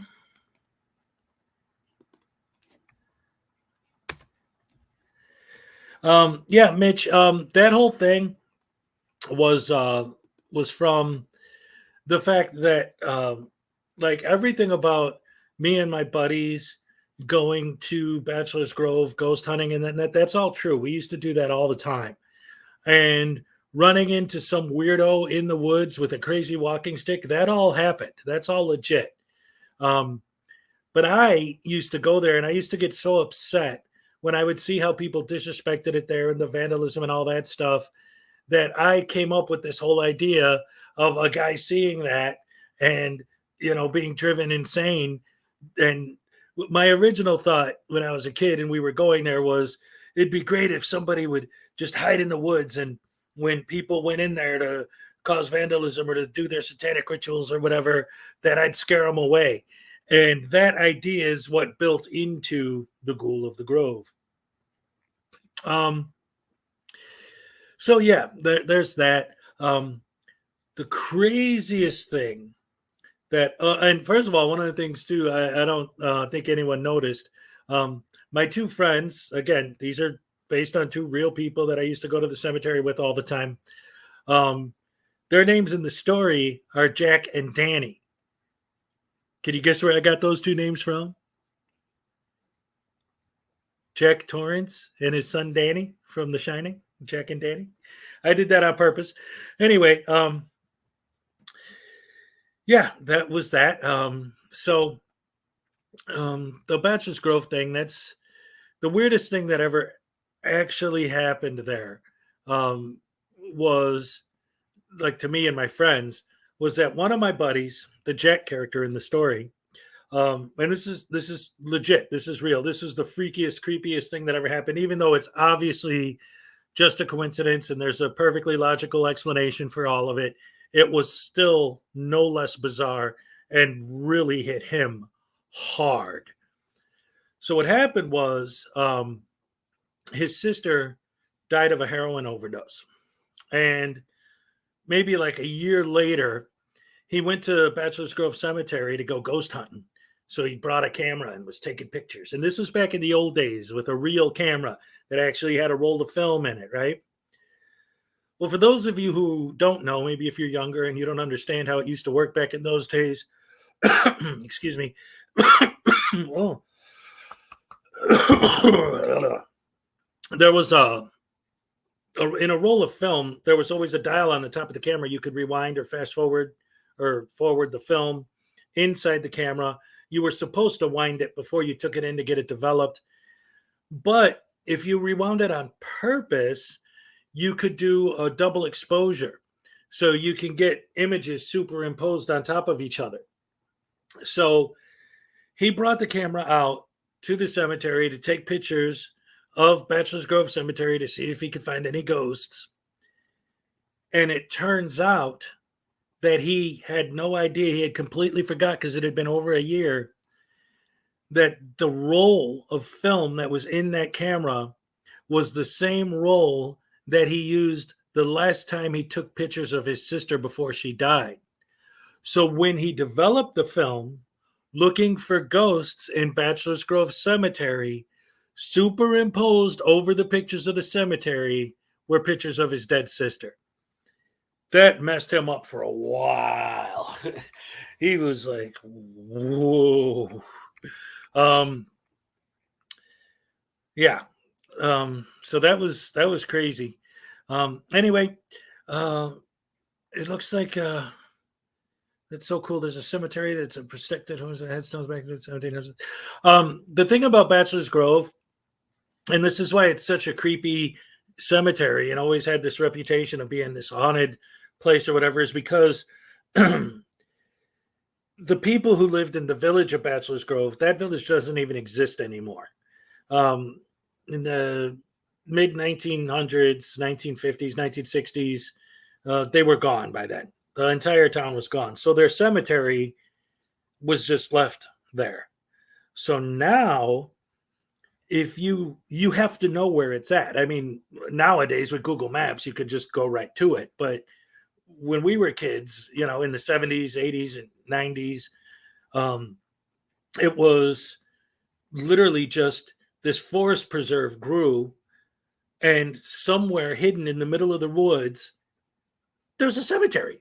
If you go trudging through the woods and you don't know where you're at, you could just accidentally come upon this old cemetery. And so because of that, it was really creepy and had a lot of different reputations and stories about it, and ghost stories and this and that. And so that's how it all started. Love my face paint. This is actually a temporary tattoo, because I didn't want to use makeup, because like with my glasses and my headphones and stuff, I didn't know if I'd screw it all up and just make a big mess. So these are tattoos. They just, temporary tattoos. Just rub them off with alcohol when I'm done. I mean, this is my real face. I wear makeup when I'm Hezokuai. Like this guy. This is Danhausen. He's a pro wrestler. And if you look real close, you can see he's got these like red lines under his eyes. So when anyone asks him about his makeup, he always says that, that the two red lines are the only makeup he wears, and that the rest is actually his face. It's funny. So now we know what lives in his brain. I actually got some more stuff that might be appropriate for Halloween if you guys are digging the reading thing. Because like I said, this whole story time Halloween thing seemed like a good idea to me. And some of you guys seem to be enjoying it. This isn't scary at all. Let's see. But it is, it's really short. It's like a suicide note. So that might be appropriate for Halloween. I don't know. Benjamin, what's up? Makeup remover gets it off easier. Yeah. Cell phones used to look like walkie-talkies. Yeah, they used to be huge. Yes, Mitch. Yes, that was the hardest part of my setting up the lighting for tonight, was getting that that lamp to work properly. And then I got this one here. Let me get my string. Where is it? There it is. No, that's not it. Dang nabbit. We're live, folks. We're live. Can't beat live, right? See, I could play with this light here and change it. There we go. Change the color temperature to whatever I want. And then I could change the intensity.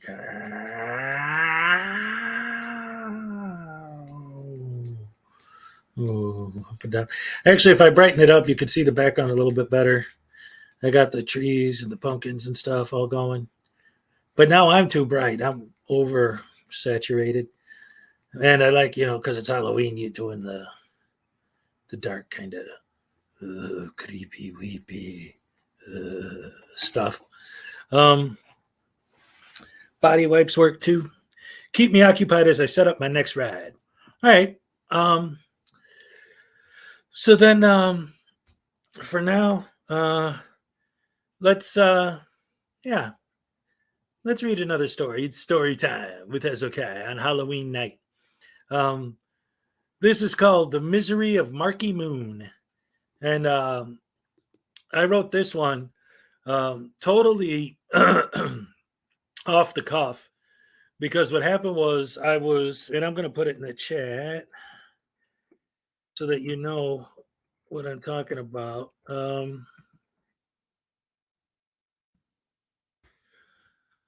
There's a band called Television, and they have an album/song called Marquee Moon. And I was talking to my ex-wife about it, and she thought I said a guy named Marquee Moon. Hey, Mrs. Schrodinger's cat. Great to see you. Hi, how you doing? We're doing a Halloween stream. We're having some fun. We're telling some spit-carry stories, and just hanging out, enjoying our Halloween night. Great to see you in here. Do I like Edgar Allan Poe? Let me tell you something about Edgar Allan Poe, man. I was so mad. I had a hardcover book. It was like this freaking thick. It was every story Edgar Allan Poe ever wrote. And it used to be my thing that on Halloween night, while I was in the living room waiting for the trick-or-treaters, I would play the Halloween soundtrack, the and while that was playing and I was waiting for the doorbell to ring with the trick-or-treaters, I would just read Edgar Allan Poe stories. And then one year on Halloween, I let one of my buddies borrow the book, and to this day, I haven't seen him since that night. So I don't know what happened. But yeah, I love Edgar Allan Poe, man. That guy was something else. So let me go ahead and since we're doing story time and seems to be working out, we'll keep that up. And I will read another story I wrote. This one's really short because, again, it's kind of like a suicide note. And it was written, it's called The Misery of Marky Moon. So let me go ahead and put that on screen while I read it. And put me on there as well. All right. Here we go. The Misery of Marky Moon. The letter I received from him the day after his body was found. The remote possibility that I may one day become a successful writer is overshadowed in large part by the fact that I have no idea what the hell I'm talking about. Within the depths of my soul, I feel the absolute desolation as a writer resulting from the recent death of the written word. Who buys books anymore? Sure, Twilight and Harry Potter sold, but shirtless teenage vampires and prepubescent wizards are surefire tween bait, and I don't imagine a 12-year-old girl wants to buy a book that contains an excessively detailed, acutely accurate 5-page description of slowly ripping a person's fingernails out with the pliers. I find hurtful words most amusing. Inflicting pain upon another simply by forcing air over my tongue through my mouth is simply fascinating. The beauty and the power of the spoken as well as written word are being woefully lost. Texting and tweeting and all means of wonderfully modern technology, which is so joyously able to finally bring all peoples of the world together through immediate, affordable, instant communication, has in the hands of our descendants worked only to diminish the strength of the English language. There seems to be an oversensitivity permeating our modern culture, which I believe itself is a direct result of this diminishment. People no longer recognize the power of words, sees them without understanding of the full potential for damage they can cause. A quick-witted, Perhaps your proficiency as a driver would serve you better in a demolition derby in response to a fender bender has been replaced with a simple F you. Either would likely be most inappropriate response, but the former is oh so much more eloquent. Nowadays, people only speak that way in movies. Oh, but what fun it is to deride the unsuspecting innocent human with a barrage of carefully chosen words, often beyond their comprehension as a bonus. Alas, my pleasure in taking my fellows to task in glorious wordplay has also been greatly reduced, as hitting an oh so cleverly placed phrase at a precise moment to cause the maximum amount of antagonism is not so much fun as when one posits an appropriately and equally articulate retort, followed by a dumbfounded stare, is not really as exhilarating. Japanese video game manufacturing aside, I know how to create a virtual reality of my own through good old fashioned words, pen to paper, so much greater than needle to vein. I often imagine myself within the confines of a world renowned asteroid belt, spinning mercilessly into the void of self delusion and incomprehensible decomposition of my humanity. I look at others and think the most horrible things and always assume the worst. Not in a paranoid way. I don't think everyone's out to get me sort of thing. It's more of a broad pessimism. If I see a man waiting for a bus, my initial thought is not that he's saving on gas or simply can't afford a car. No. My mind immediately jumps to either he lost his license to a DUI if he's ugly, or he's taking the bus to avoid using his car because he's visiting his mistress if he's handsome. My imagination is a festering cesspool of violence and filth, exacerbated exponentially by my penchant for sexual and surreal. David Lynch, Terry Gilliam, Franz Kafka, and Kurt Vonnegut are artists exploring the world as it actually appears to be, to me. To see the rest is all far too unrealistic in its realism. And I'm just some random douchebag who can't help but write. It somehow just feels natural. No one cares. So Lisa left me this morning. So what? We've been arguing so much. She cannot see my writing as work. She sees it as me sitting at the computer wasting time instead of getting a real job. She used to support me. When we first got together, she actually enjoyed my writing. Every evening, we'd sit and drink wine while reading what I had written that day. We'd often smile and laugh, sometimes cry. At least we felt something. That was a long time ago. She hasn't read anything of mine in so long. One would think I may be happy to be abandoned by such a roadblock to my creativity. But now I see more clearly than ever, I'm not a writer. She was right. No one would ever want to buy anything I've written, and yet I keep doing it. I can't stop. It's like an addiction. However, an addict, as difficult as the road may be, can beat their addiction by stopping using whatever it is they're addicted to. But to stop writing will not help me. It's not the physical act of typing things out. It's the thoughts, the ideas, the stories. It's the way my brain works. It's the very electric activity of my synapses themselves that incessantly fire unhindered by logic or faith or fate or whatever. Who gives a shit? I can't stop thinking. The only way to stop my brain is to die. To die. To die. Here's what I was writing when she left. The unedited opening paragraph of my never-to-be-completed next novel. Seamus McKinkey was quite upset by the unprovoked oversimplification of his aspiration to the Lake Mead proposal. Indeed, it was within the very material of the honorable spiral itself that he even began to imagine the possible outcomes of such overwhelming dissent. Within the thriving of his peculiar suspicions over condescending, withdrawn, Orwellian manner, he finds solace a barometer of failure, and misery the only emotion powerful enough to provide proper motivation. It was within the multitudes of universal malaise and punishing, though admittedly inherited misanthropic sorrow, he decided to place a solitary consignment of ammunition into his most beloved revolver. Whether it was to be discharged in his direction or another's was, as of yet, undecided. Momento more. Dies irae. That's it. I'm leaving. Goodbye.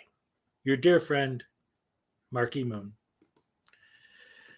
All right, so that was that. If I didn't have my squirrels, I'd probably have daily panic attacks. sometimes the point is to upset you. Well, yeah, and it's interesting too. Thinking of it in those terms and looking at what we normally do here, talking about frauditors and how they use their words to upset people intentionally, but not for the same purpose. They're just doing it to try and get some YouTube clout and maybe a couple bucks at most.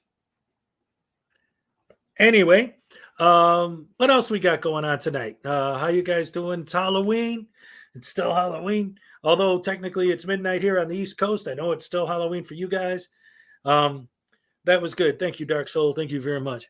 Like I said, you guys are making me feel good. I kind of want to like take my stuff and try to maybe put some of my short stories together in a collection and publish that like I did the Frauditor's Handbook, because that worked. It was Lolita, the friend, begged to borrow it because of controversy over it at the time. I don't think she even finished a quarter of it, honestly. I'm a huge Stanley Kubrick fan. But Lolita, I mean, I get the controversy behind the story and all that, but that was back in the days when you couldn't show a lot of the stuff that he probably would have in, years later. Compare that to A Clockwork Orange. And you're talking about a whole nother world. Yeah, that's that as far as those go. Let me see if I don't know. I mean, I have a bunch of other stuff, but I don't know if any of the other stuff I wrote is appropriate for Halloween night. I'm trying to read the stories that have the most kind of, brutal sort of impact. Let me see. What else do I have in here that's maybe... I got a couple unfinished stories. Let's see. Oh, this one is interesting. Keep doing the story things. Okay. So this has nothing to do with Halloween. This is a science fiction story that I wrote. And you know what? I'm going to read this for you guys because why not? Let's just keep it going. We're here. Let's do this. This is a science fiction story that I wrote called Visiting John. And let's see. Get that up on the screen. There you go. All right.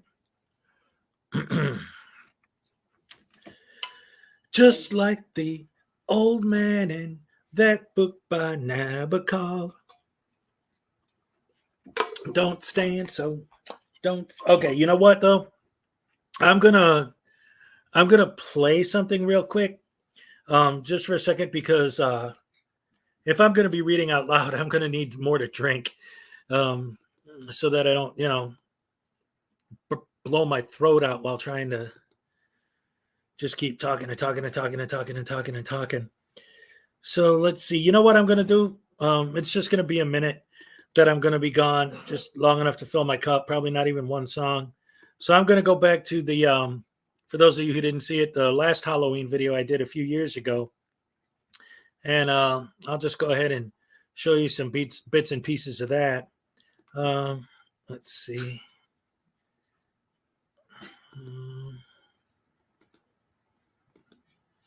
Hold on. My stuff gets a little funky with my computer sometimes. Hold on. Because I got to go back over a year to get this video. And all this is just so I have an excuse so that you guys don't have dead air while I'm getting my, you know what? I don't even need anything that long. Let's do something short and fun. I'll just play this because it's here and it's easy. And it's topical in general. So I'll play this while I'm refilling my drink for you guys. And most of you that are my fans or have been for a while have probably already seen it. But here we go. Hope you enjoy. Man, and you may remember me as an executive Hollywood producer at such major hits as Buy My ebook. Don't forget to buy my Velcro handcuffs and the unforgettable Golden Turkey Award-winning film Buy My Trifold. That's right. I was the one responsible for all those, making big Hollywood money. And let me tell you something about my Hollywood money. I make so much that today I'm able to make you a special one-time only offer. This is a printout of my trifold, my wonderful trifold that when you get pulled over, you show this to the horrible, evil, rotten, no good, lousy police, and you hand them this piece of paper. You don't say a word. You just hand them this piece of paper, and what they'll do is they'll make sure that you don't get arrested or you don't get a ticket because you handed them this magic paper. Now, what's great about this is you can buy it from me for only the low price of $25.99 plus shipping and handling and taxes and titles and whatever if you want to give me a tip. But in the meantime, if you want a free version of this that you can print out on your own computer so that'll get read and ruined before you buy mine, and you have to remember when you buy my version, it's on magic indestructible paper I got from the mountains of Indonesia from Merlin himself. And it will not just get ruined no matter what for only $25.99 plus shipping and handling and taxes and licensing fees. But if you want a free one to get by until you can afford it, you could go ahead and go to my website today and print this out. All you got to do is get on my webpage and give me all your personal private information, and then I'll go ahead and I'll let you print this out for free. And when you get to the checkout, you just put in the coupon code Chili Con Man and his trifold of terror. And it's a great way to make yourself look really, really, really, really, really stupid. All right. Now, for anyone who doubts this and thinks that it doesn't work and that police are not evil, you see that? You see that? You want to get that? You're a beta. If you don't agree with me, you're a beta, and I'm going to catch you in a cage and I'm going to beat you up. Or you can buy my trifold and have a good day, and everyone will love you, and you'll never go to jail because police are evil, but this piece of paper dispels evil. So buy my book today, or you go get this. You go get this right here. I'm going to knock you out. I'm going to knock you out. Anyway, I'm a good guy, and I would never hurt anybody. I'm definitely not violent. I've only been arrested 20 times, so you know that I'm a sweet, innocent nothing that don't ever do nothing to hurt nobody. So you all have a good day. Send me your money, and everything will be great, and you'll never go to jail. Thank you.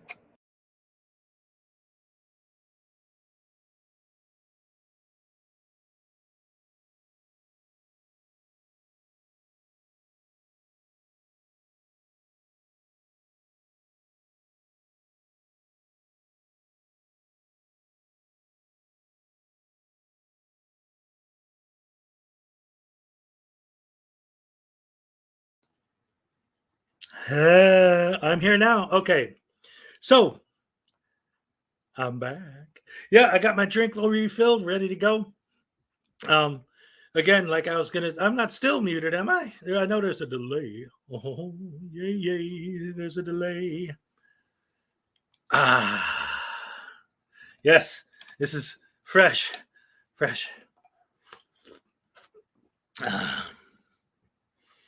Nostradamus is public domain. I was thinking of maybe playing some of that too tonight, but we'll see what happens. Because I'm getting into this story time thing, and you guys seem to be enjoying yourselves with it a little bit. So, like I said before I went to fill my drink, I got this story I wrote that was a science fiction story that I'm going to share with you guys called Visiting John. Where'd it go? There it is. All right. Let's get that up there, ready to go. Me on screen. All right, so here's another story I wrote. Again, this is a sci-fi story. Not really a Halloween thing, but we're doing story time, so why not? Visiting John. When time travel was finally perfected, the first thing anyone did was to try and prevent the Second World War Holocaust by going back in time and killing Hitler. What they learned rather quickly, however, was that every science fiction writer basically ever was correct in assuming that any attempt to change the past would cause unimaginable changes in the present, often causing more harm than good. The first attempt to kill Hitler was a success as far as pulling off the assassination. However, the backlash that was left over Nazi regime retaliating with a massive campaign of revenge that caused far more deaths than that had been caused originally. So after going back in time again to undo what they had done, the second attempt was to go back to when Hitler was a baby. The idea being to kill him before he even created the Nazi Party.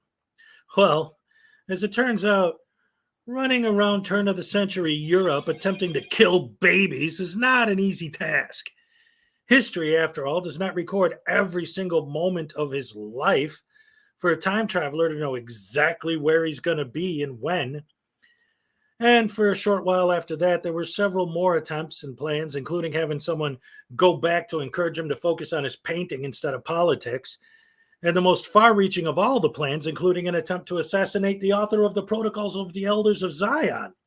The Protocols of the Elders of Zion was originally a social political satire that was plagiarized and then rewritten as a real document that outlined a Jewish conspiracy to rule the world. Hitler was given a copy while he was in prison, and supposedly not realizing it was fiction, it helped solidify his anti Semitic views. Thinking if Hitler never read that book, he'd never become so vehemently anti Semitic. Well, all of these simply failed. No one made a difference at all or made everything worse. With all of these disturbances to the very fabric of space-time itself, it didn't take long for the scientific community to take notice. And as the initially classified activities of the time travelers began to leak into public view, triggering various protests from any number of pro and anti-Zionists alike, government regulation became necessary. A complex system of rules and regulations regarding what a time traveler could and could not do was pushed through Congress in a matter of days and essentially banned anyone from engaging in any activity at all. We were simply allowed to observe historic events. In the years that followed, the regulations stayed the same, but the level of enforcement waned. It was within this period of government indifference that I began my visits. Traveling back in time to change something as large as the Second World War had been proven time and again to cause ripples in space-time that could not be ignored in the present. And so I felt I had to find something much smaller in overall scale, yet important enough to take the risk. Myself being foolish, stubborn, and naive at the time, I decided that perhaps it could work if instead of trying to kill someone, I would try to save someone. I would go back in time to prevent the murder of John Lennon. This was a dangerous undertaking, even with the government's recent laxness in their enforcement efforts. One still could get caught and end up in federal prison. So I devised a plan that I felt would cause, instead of one large ripple in spacetime, many smaller, more difficult to spot ones. And so it began. Liverpool, England, October 9th, 1951, John's 11th birthday. Arriving in the neighborhood I knew he grew up in, I thought it would be quite easy to find. Being a Tuesday, I'd simply hang out in the general area of his school and find him on his way to class. My plan was really quite simple. I'd just be there. I wouldn't speak to him or anything, just be present. He would see me as a person sees all kinds of people every day. But that it was his birthday was important, as it would be more than just another meaningless day, so the events of the day would be more memorable. And I would continue in a similar manner, going back to each of his birthdays. I, leaving from the same moment in time, would always have the same clothes, and I'd stay the same age. Eventually, he would have to notice that every year on his birthday, the same mysterious man would appear. Once he became a beetle, I could increase the frequency of my visits, as during that period, his exact location at any given time is, for the most part, very well documented. I would still pick important events as the best times to appear to him, like the Cavern Club, the Ed Sullivan Show, and Shea Stadium. They were the most important and the most difficult to pull off. Luckily, as time travel is quite literally space-time travel, I could appear, for example, in the Ed Sullivan studio without having to figure out a way to get my hands on a front row ticket. However, being one of the biggest events in the history of television, security was tight and they were checking everyone. It took several attempts, learning from trial and error, until I was able to find a way to simply be there long enough to make sure John could see me. Ultimately, John would come to recognize me, and these visits were meant to build up Ultimately, John would come to recognize me, and these visits were meant to build up to a visit during his trip to study transcendental meditation in India. This was when he was most open-minded and soul-searching. I would appear. He would recognize me. and so would not simply write me off as an annoying fan or a crazy hippie. He would know there was something special about me and would therefore actually take time to listen to what I had to say, and he'd believe it. I'd tell him who I was and explain that I could not tell him exactly why I was there. After all, I was trying to change the past without any of the known negative consequences of telling a man the date of his death almost 13 years in advance would almost guarantee would happen. But to let him know that someday, years from now, he would be in New York and I'd be there too. And to please, no matter what I say at the time, just do what I say. Then I'd make my final visit in New York City, about 100 feet from the spot where he was murdered. I would show up and prevent the murder. I will have already called the police anonymously from a local payphone, and then I'd approach Chapman, subdue him, and wait for the police to come in and arrest the would-be attacker. I had it all planned out. I tried to anticipate every possible scenario. I knew that Chapman didn't resist arrest, so I assumed he wouldn't fight me. I was simply going to be a random person walking by. Just as I passed him, I'd turn and grab him from behind. Knowing, of course, that he was armed, I'd be wearing a bulletproof jacket. And I would save John Lennon and make the world of the future, my world, a better place. Well, that was my plan. I should have listened to John Lennon myself when he sang, "Life is what happens to you while you're busy making other plans." He was right. The majority of my visits went according to plan, with only the occasional snags during the more prominent Beatles events. Then it was to India when I finally did speak to him. In my mind, the conversation was going to be a pleasant discussion of the future of music and the impact Lennon had on the world, even in the 23rd century. I would prove I was a time traveler by showing him my entire record collection resides in my pocket, and my headphones were tiny. I'd play music for him that was written after he died. He'd be amazed, enlightened, and thrilled by what I had shown him, gaining a new optimistic view of the future. But I'd also show him the dark side. I'd explain the reason I came was because in the future, although there are a handful of good bands, most music is pre-programmed, computer-generated drum and bass sounds with AI singing laid over or samples of old music. The music of his era, mostly just the hook with singing laid over it. Furthermore, I would explain, the singers themselves would not have to actually be talented at all. The computers would use auto-tune programming to make even horrible singers sound great. And lip syncing on stage had become not only acceptable, but the norm. So singers would only have to be good looking. There'd be no band, just a DJ, if that, and perhaps background dancers. All of this, I would explain, was what made a time traveler feel it was necessary to come back in time to speak with a real songwriter from a real band. As I had mentioned before, as risky as it all was, I would dare not risk telling him the real reason for my visits. So I explained it all in terms of his impact on the music of the future and focused mainly on the positive results of the 60s hippie movement, equal rights laws, the end of Vietnam, etc., appearing as though I had come to encourage him to continue on his current path. The reality of the situation, however, was nothing like that at all. I appeared near the camp where the Beatles and the rest of the group were staying, waiting for the moment when John was alone to approach him. John didn't greet me with open arms, but with fear and trepidation. When I spoke to him, he was immediately shocked and looked at me as though he saw a ghost. I quickly told him to relax and assured him I was harmless. It took a long while to gain his trust, which was given only partially and with great reluctance. He wouldn't wear the headphones. His earbuds appeared quite dangerous to him. Not fully understanding his point of view at the time, I realize now that asking him to stick two unknown small electronic devices attached to a wire into his ears seemed insane. Eventually, I was able to convince him that I was from the future by showing him how I could use my phone to take pictures. I tried to stick to my original plan as much as I could, but he kept asking me questions that I could not or dared not answer, and all the while looking for an excuse to politely get as far away from me as he could. Getting the message, I made my final statement, predicting how I would appear to him again in the future one last time, and to please listen to me when that time comes. He agreed flippantly and then quickly rejoined the others, muttering, "Nutter," as he walked away. Take a sip of my drink.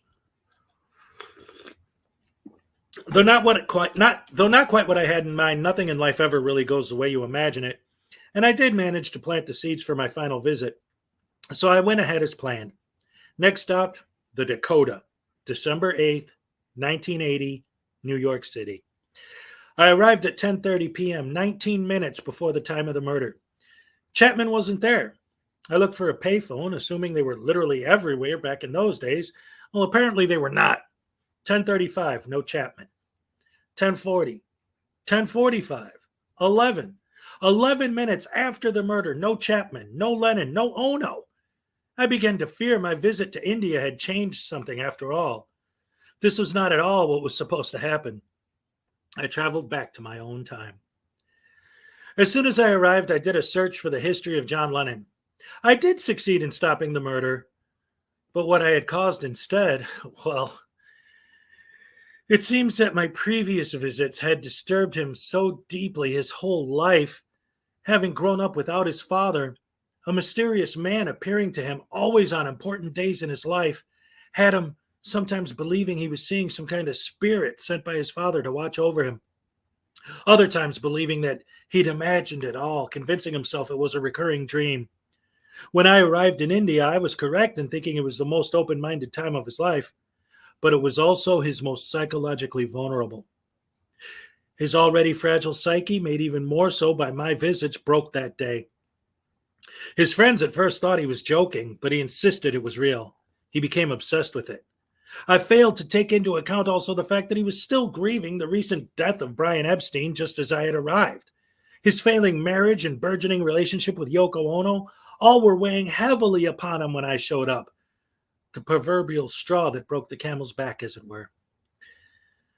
The Beatles broke up soon after. Let It Be and Abbey Road no longer existed, and John had now become a legendary acid casualty on par with Syd Barrett.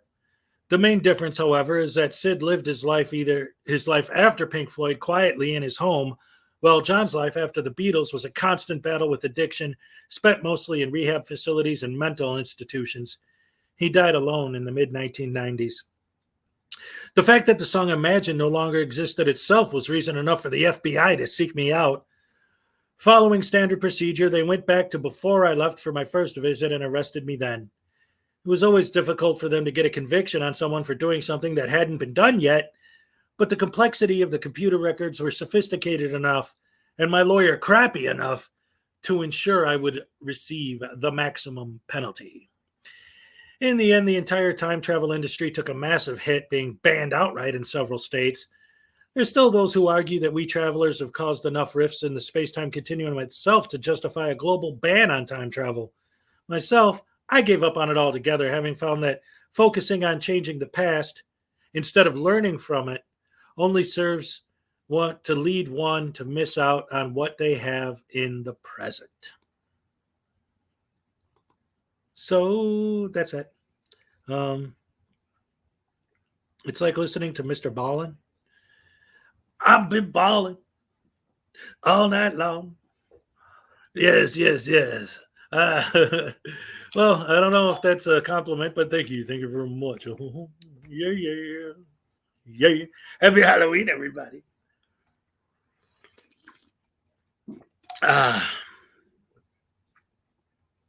Yeah. It's not. So anyway, what time is it? It's almost 12:30 out here. At 1 o'clock, TV 58 is going to drop their new video. If you guys don't know what that is, hey, what's up, Kiss a Cat? Oh, and just so everyone here knows, I know it's going to be brutal, and I can assure you I'm going to be very tired, but I am doing my morning stream tomorrow. I'm not going to let my morning crew down. No way, never happen. So I will be here in the morning, but in the meantime, where is TV 58? I want to show you guys this to get you caught up since it's Halloween. Let's see, just a moment. We are live. Yeah, no, I don't know. I'm a master. Bader? What? Let's see. Oh, here we go.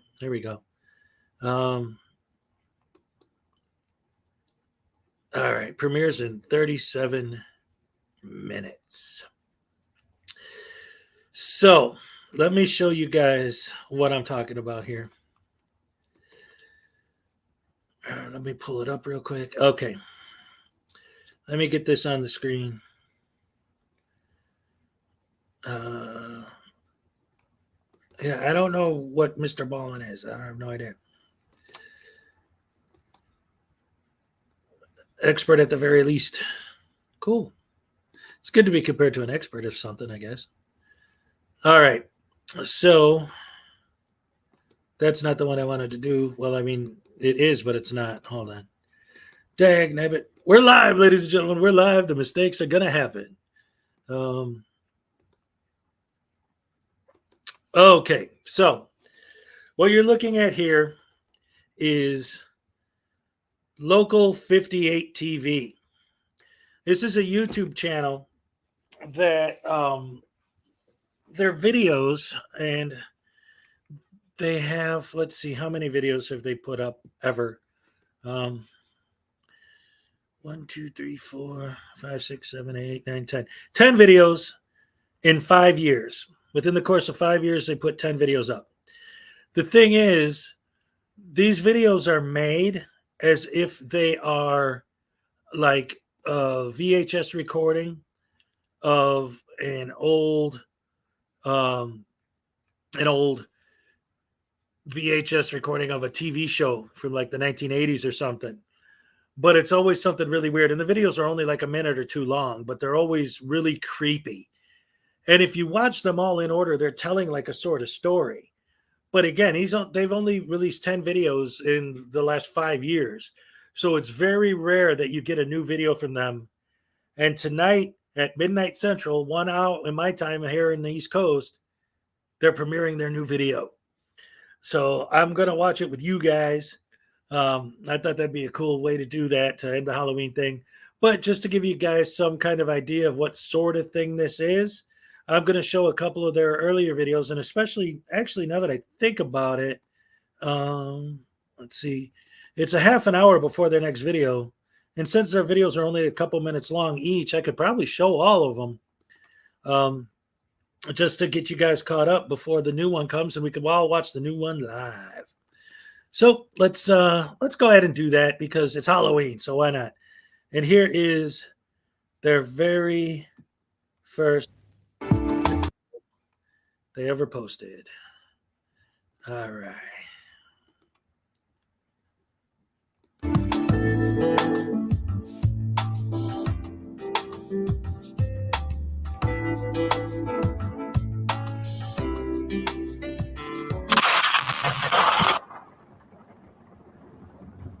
Proceed to the highlighted route.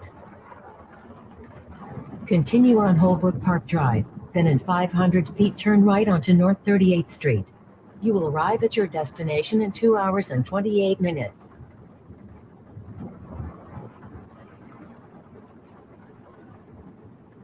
Turn right onto North 38th Street.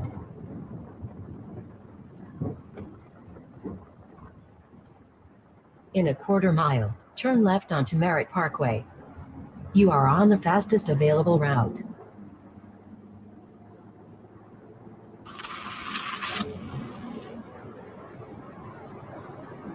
Turn left onto Merritt Parkway, then take the on-ramp to Highway 114 North.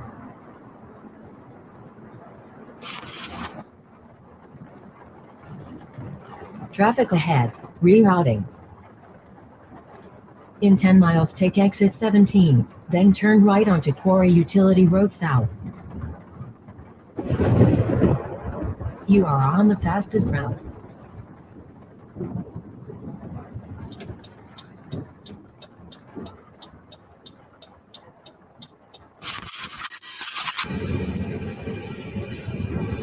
In 2.8 miles, keep right to stay on Service Causeway H516. You will arrive at your destination in 14 minutes.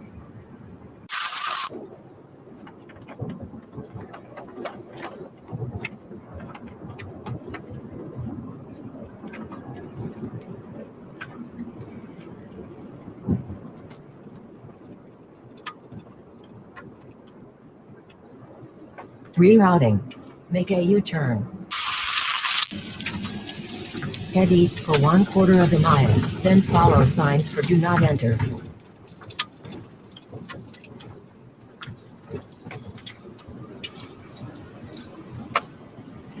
Continue on unnamed road.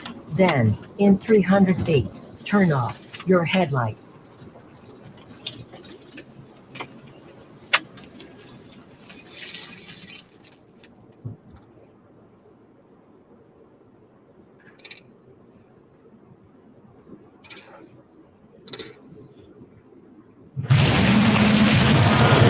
Rerouting. Make a U-turn. Your destination is behind you. Rerouting. In 500 feet. Your destination will be on in 300 feet. Your destination in 250 feet. Rerouting. Your destination will be in 50 feet. You will arrive at your destination.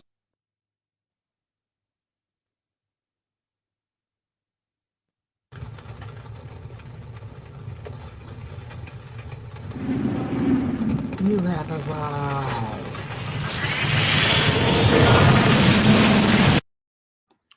So that was their first video. Oh, wait, it's still going. Oh, yeah. Okay, so you can see from the credits that it's not a a mystery anymore. It was originally when these videos first started, but again, they got the credits on there, and the cat's pretty much out of the bag. But like I said, this is 10 videos in 5 years, and they all just keep getting weirder and weirder and weirder. And he's going to have a new one today in about 20 minutes, and we're going to watch it here live.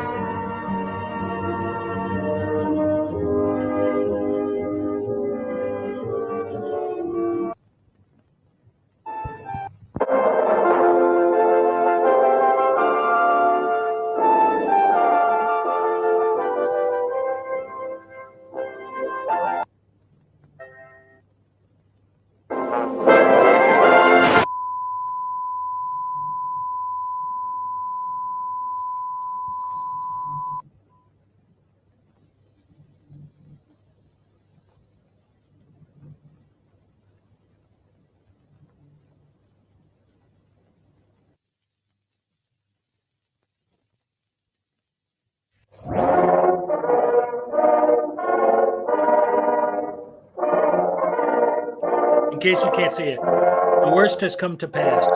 Despite the sacrifices of our citizens and the might of our armed forces, the United States has been forced to surrender to her enemy. Though they may occupy our borders, our streets, and our homes, the enemy will never occupy our spirit. That is why all Americans are now called upon to act to preserve the memory of the United States clear and bright, untarnished, and uncompromised. Know that I've already taken action to comply in the company of my family and loved ones. Now all Americans, every man, woman, and child, are called to act before leave our united resolve echo through history. Even in defeat, we refuse to yield. Even in defeat, we claim victory.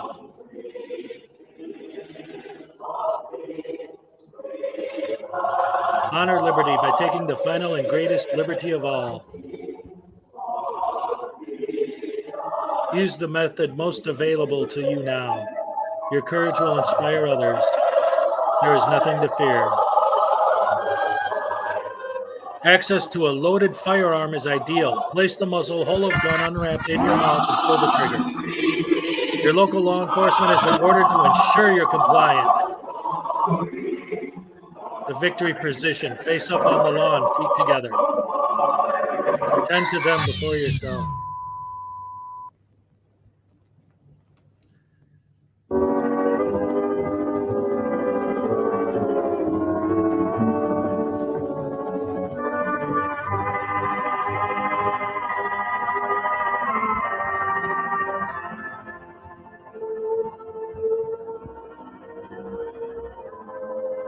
Earlier today, the station apology, contingency. All right, so there's that. That was our second video.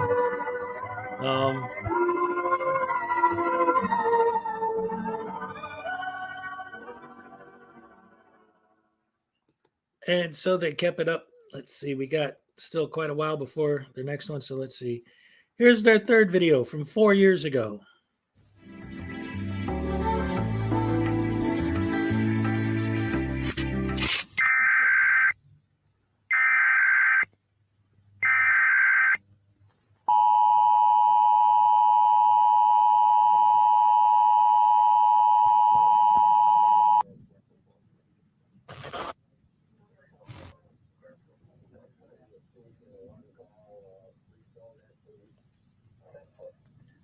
Kiss a Cat. This is TV58. They're a channel that releases weird videos like this that are kind of creepy. And they've only done 10 videos in 5 years. But tonight, they're premiering their new video. And it's a big deal that they're actually doing a video after all these years. And so we're going to watch it live. But right now, I'm going through their past videos to get you caught up.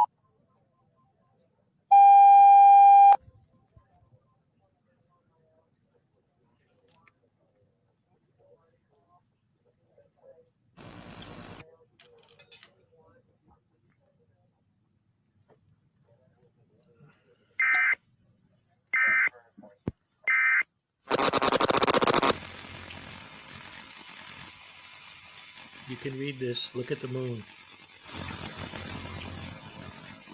Stay inside. Don't look at the night sky. Face away from all windows.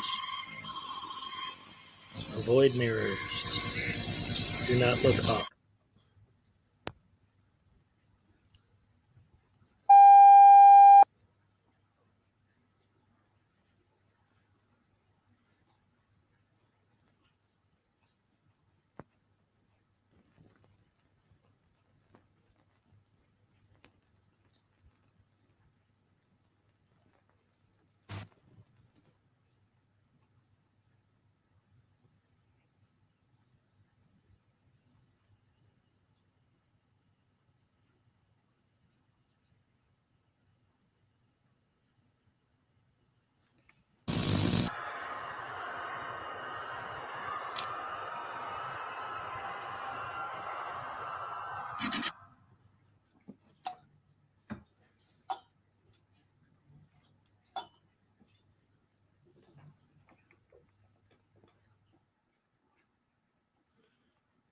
All right.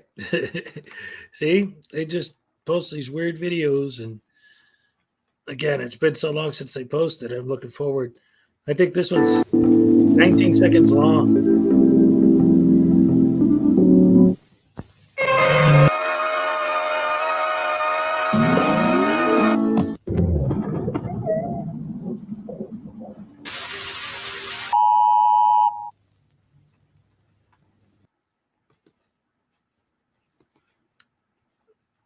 See, it's just crazy, all this stuff that they do.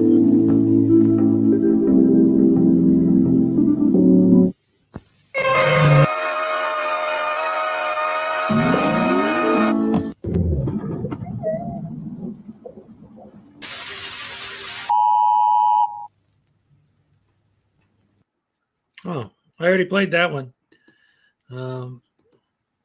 What's the next one after that? Here we go. This is a good one.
the zombie Jerry. His name is Matt Pat, and it's Film Theory is the name of the channel, where he describes the whole narrative of all these videos.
Well, for a channel that only has 10 videos, they got 54,000 subs. So there's something to this, and I'm sure a lot of people have covered it. All right, let's see where we at. We got 20 minutes until their new video. So we're going to keep going, getting caught up with all their past videos. Let's see, a look back. Here we go.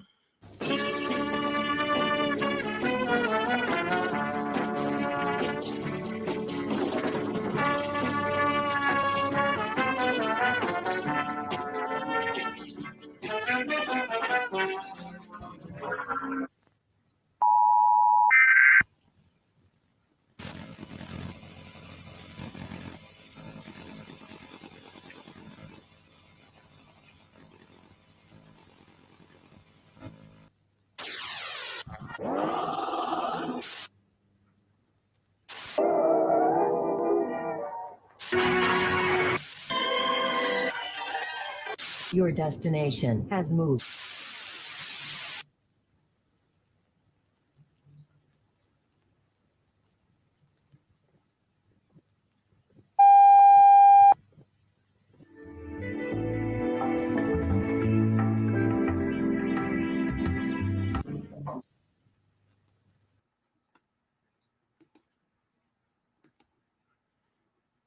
Oh, man, oh, man. All right, oh, this is a good one, too. Real sleep.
Here we go.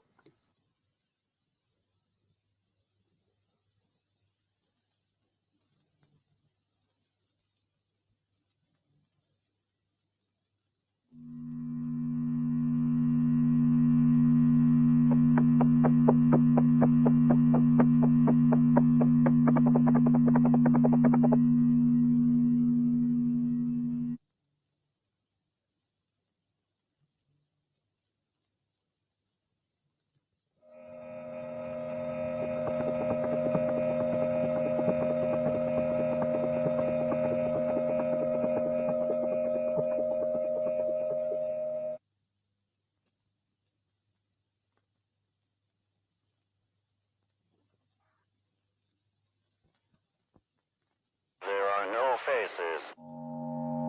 There are no faces. There are no faces. There are no faces. There are no faces. There are no faces. There are no faces. There are no faces.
All right, so we got the premiere of their new video in 13 minutes.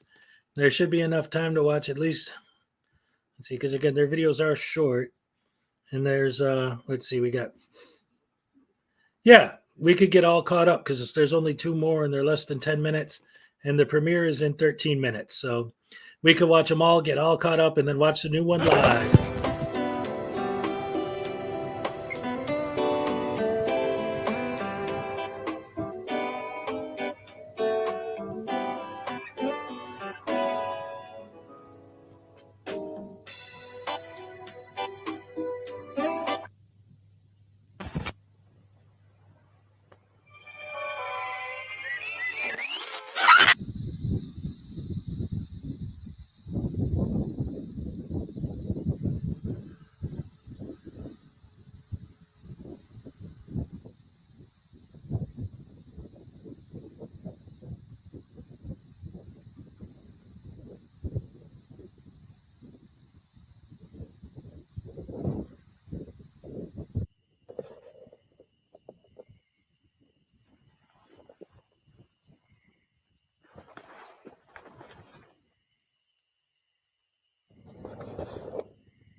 Oh, thank you. That is views like us.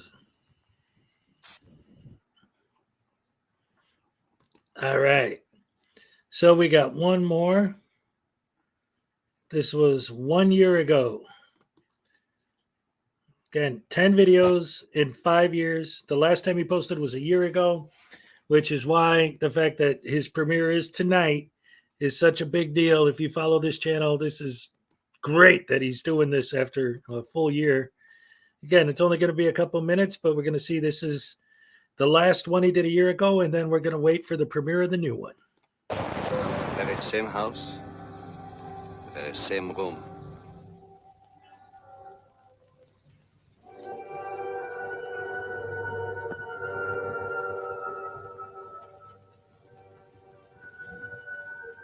So you see, dead men do tell tales. Will she try to explain it at all? Well, that I would like to hear, because I can't explain it. But it happened just the same.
Yeah, I really like this channel.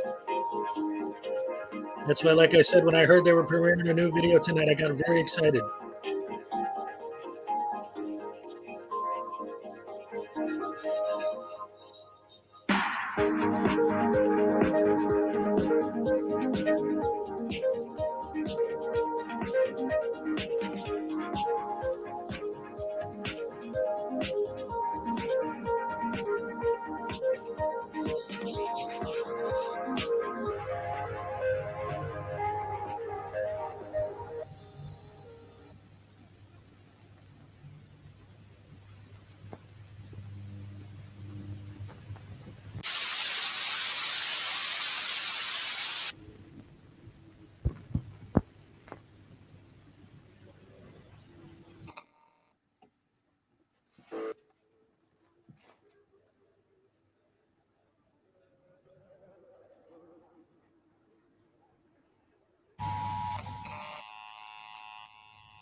Oh, wait a minute. What did I miss?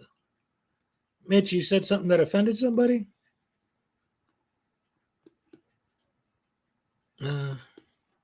What happened?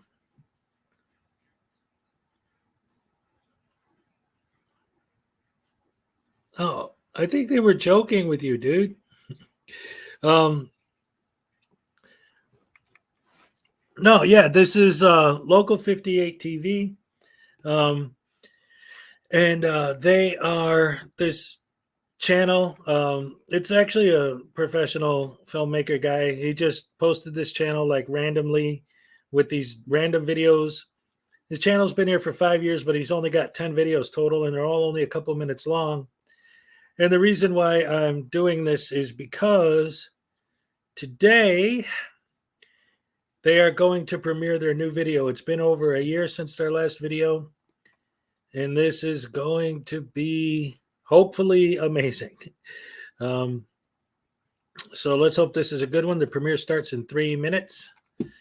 So in the meantime, let's take that 3 minutes and say, hey, hi, everybody. I don't know. I'm here for Hez. Thank you. I appreciate that. I appreciate it very much. This was the big thing I wanted to do, was to show this, because I was all excited for the premiere, and I thought, well, I'm going to be on live anyway, so why don't I share it? It'll be fun. And then I'm still doing my morning stream tomorrow bright and early, so after this, unless you guys got any other specific requests or anything fun to do, I think I'm going to call it a night after this. We still got about maybe 10 more minutes I'm going to be on, but then I got to go to bed so I can wake up early to do my morning show. So in the meantime, let's see. What do we got? What's the countdown looking like on here? We got 2 minutes. 2 minutes. More than 1 minute, less than 3. We got 2 minutes. Yes, sirree. My YouTube looks different. Oh, I'm sorry. So tired. Yeah. Like I said, I think this is pretty much going to be it after this. I'm going to say my goodbyes and then go to bed so I can come back in the morning and do it all again. I'm on my way to work. Oh, no. I think I should join you tomorrow. Hey, every morning at 7 a.m. Eastern, I go live and do a morning stream. Breakfast with Hezokuai. I got my Hezokuai morning crew. A lot of them are in here now, which is like, oh, okay, you guys are all going to be asleep in the morning when I go live again. But and then obviously tomorrow we'll go back to my normal shtick of making fun of frauditors and sovereign citizens and all these idiots. We had some more Daryl Brooks stuff going on today. I didn't check to see what Blandino's up to. I got to look that up as well. I just see, what else I missed, because I was just working on all this stuff for tonight all day after the live stream I did this morning. It's 6:03 here, or I started 6:03 there. Ooh, Mrs. Schrodinger's cat. Yeah, I was so happy when I saw she's here tonight. That's a beautiful thing. But let's see how much time we got now. 60 seconds. All right. Oh boy, this is great. This better be good, man. I've been waiting a year for this video. I don't care if it's only a minute. Their videos will tend to be short, but it better be a good one. So here, let's do this. Let's do this countdown together. All right. Video will begin shortly. I got the live chat, and I can't just show the video because it's a premiere, so it's not gonna. I can't go full screen with it, can I? Oh wait, can I hide chat and do full screen? I don't know. 6,300 people, 6,364 people waiting for this premiere. Let me hit reload just in case to make sure we're not missing anything important.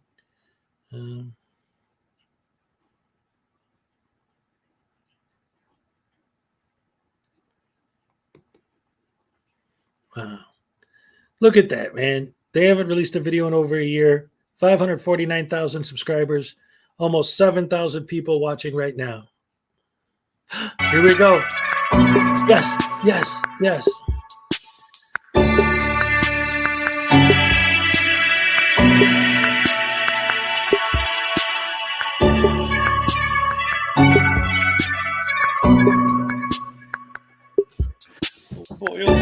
Anyway, I'm all excited. Happy Halloween, everybody. This is what we've been waiting for all year. It better be good, Magnetic.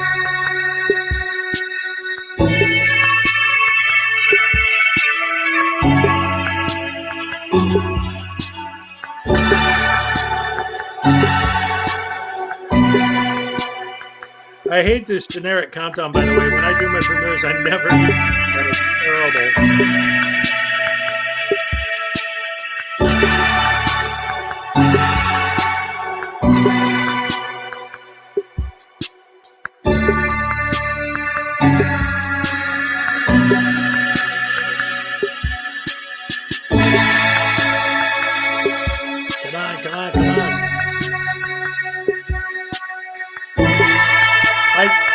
Not my video.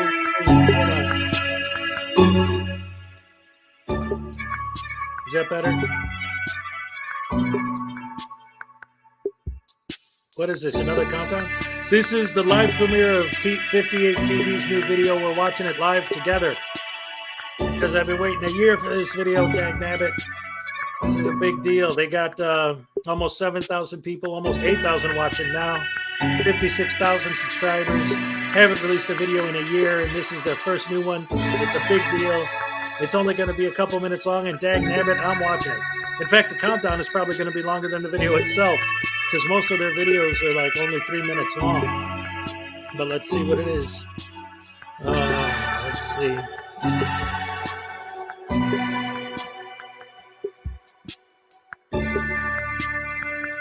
2 minutes and 45 seconds. That's right, ladies and gentlemen. Yeah, the countdowns are always ridiculous with YouTube for the premieres.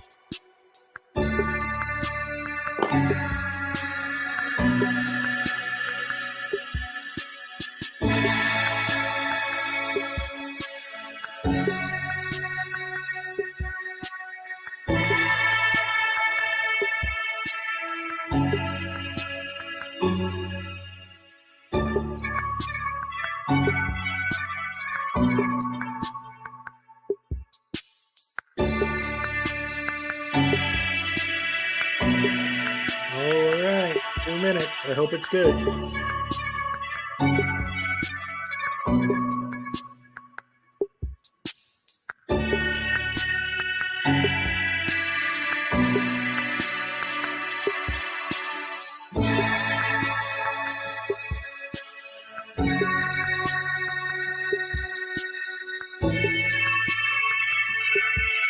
This is the real trick or treat tonight. That's right, this is the treat.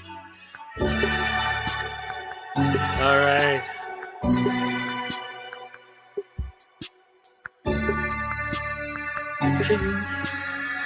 There we go. I'll turn the volume back up as soon as it's done counting down. And then, yeah. Let's see how it goes. Hopefully this is worth the wait. It's been a year waiting. Better be worth it. I'm sharing it on my live stream for Halloween, crying out loud.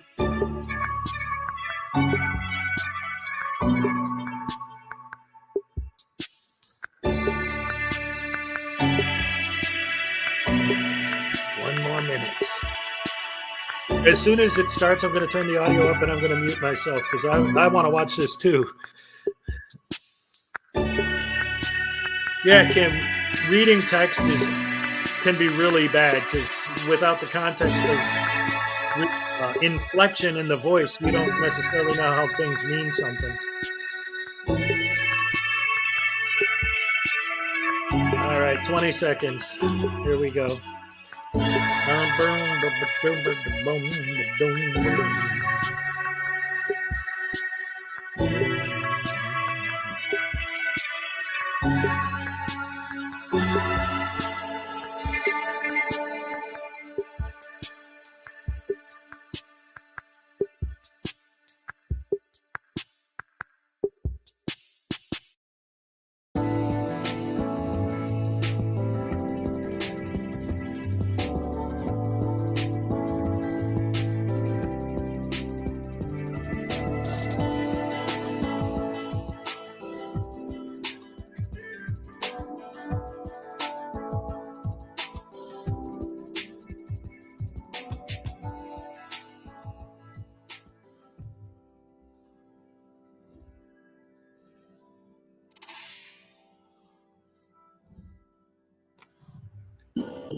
Space Aeronautics Regulatory Oversight.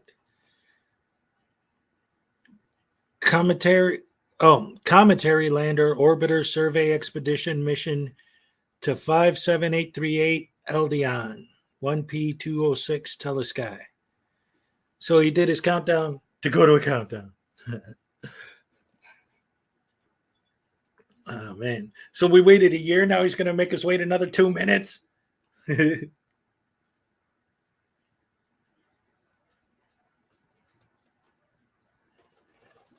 Yeah, I know.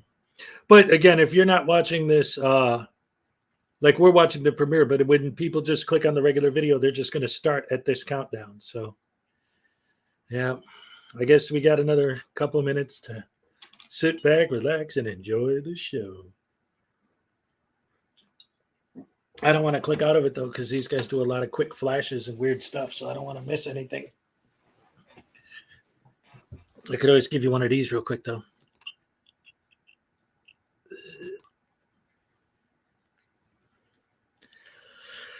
I hate countdowns.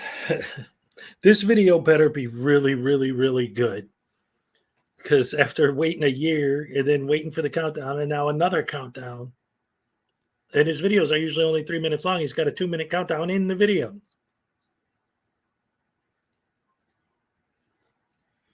Yeah, the countdown to the launch. Oh.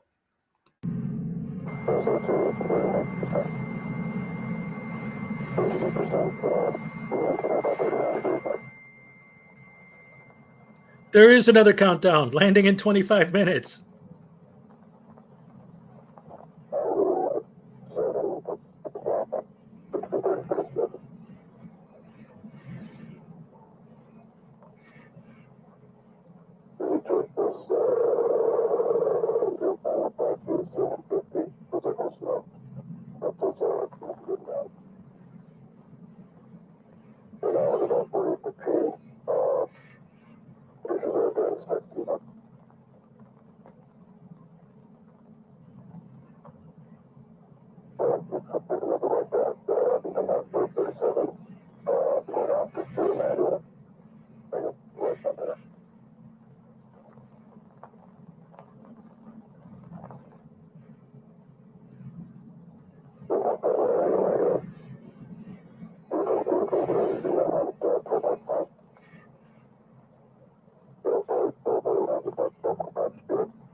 Looks like chewed gum. This is supposed to be the computer simulation of the comet. They're supposedly in this video flying out to look at the real thing and see what it actually looks like.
So what it's supposed to be is the little one is the little thing in the corner that looks like the tooth is the computer simulation. The tiny little dot, and then there it is.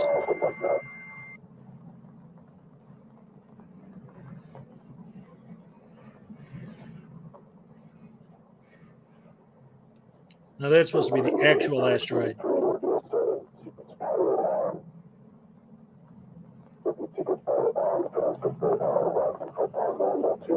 So that's supposed to be it off in the distance, and they're approaching it.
If this actually is real time, 20 minutes, it's going to be the longest video this channel's ever done.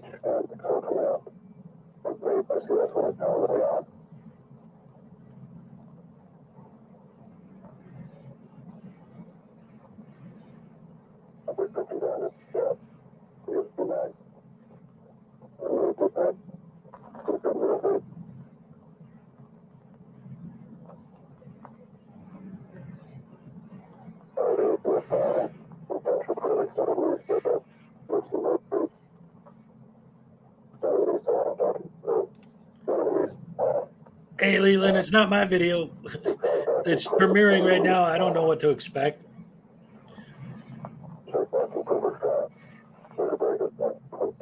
I know. I know exactly what you're saying, too. It's just, it's been a year since their last video, so I was looking forward to this. So hopefully they're going to do something to pay off at the end. Maybe it's a slow burn like The Shining, and there's something crazy at the end.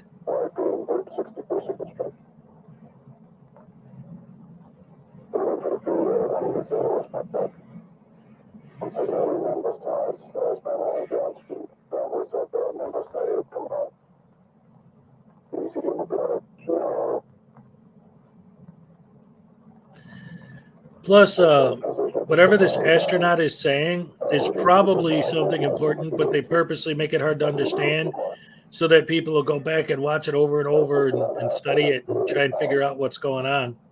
Because there's always all kinds of hidden messages in these videos.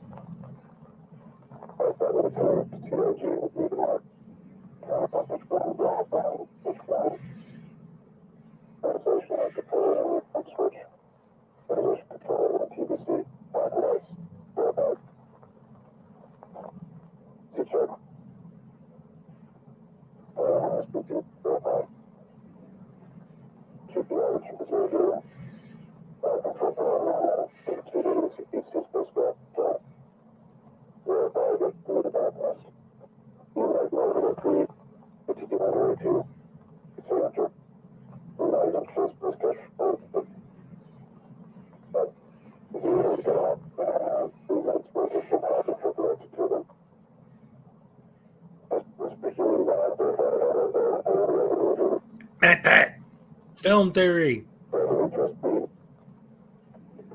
Well, you know he's going to do a film theory on this one, and he's going to figure out what this guy's saying and break it down.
Yeah. It is funny, though, because there was a countdown to the premiere, then a countdown in the video, and now another countdown in the video. But again, I've been waiting over a year for this. It's been pretty good, so hopefully this is going to pay off in the end. If it just turns out to be a skull and that's it, they already showed that, so we'll see.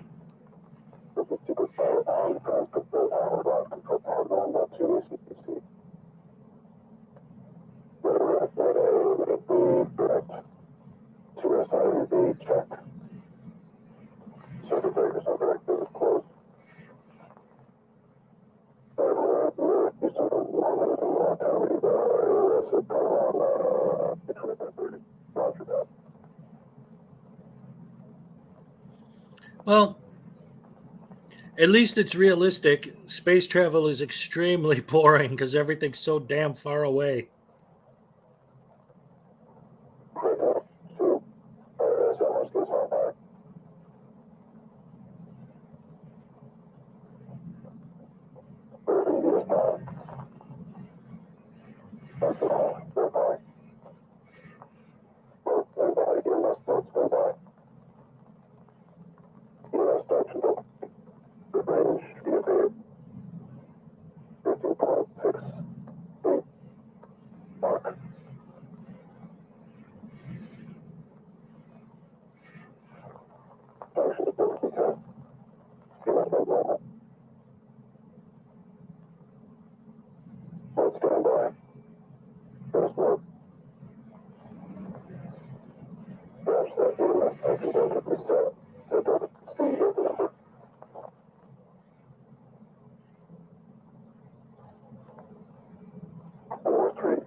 So if you're watching on your phone and you can't see the writing, basically what they're saying is that when the countdown gets to 10, they're going to launch the lander because they're not physically going onto the asteroid, but they're going to send a camera onto it to land on it.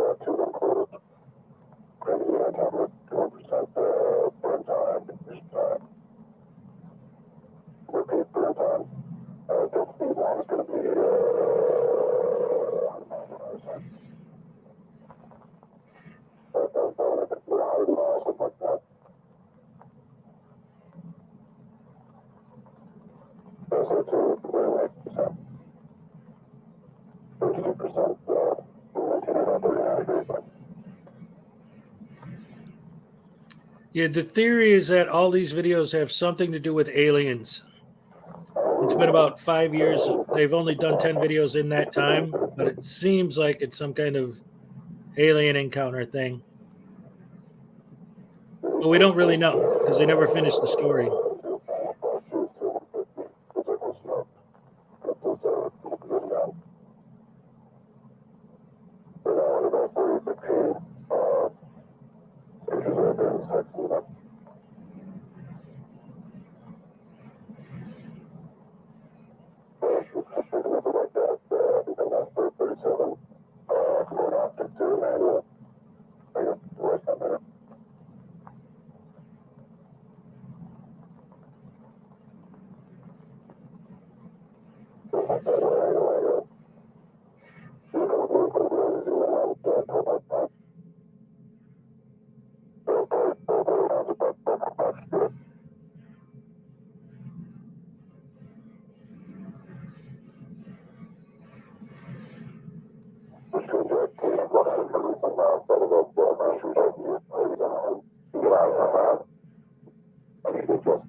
I'm still here.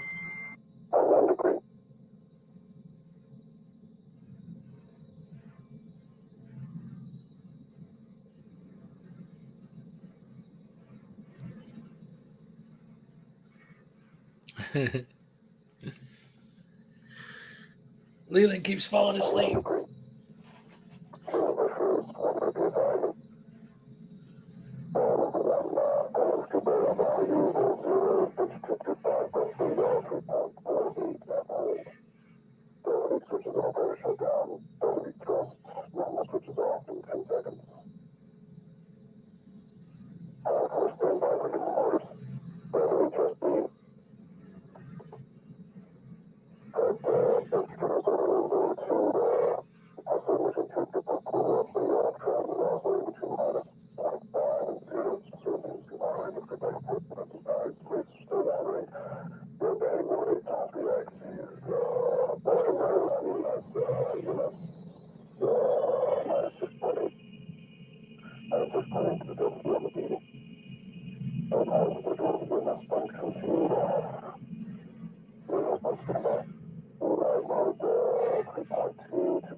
That'd be funny, Leland.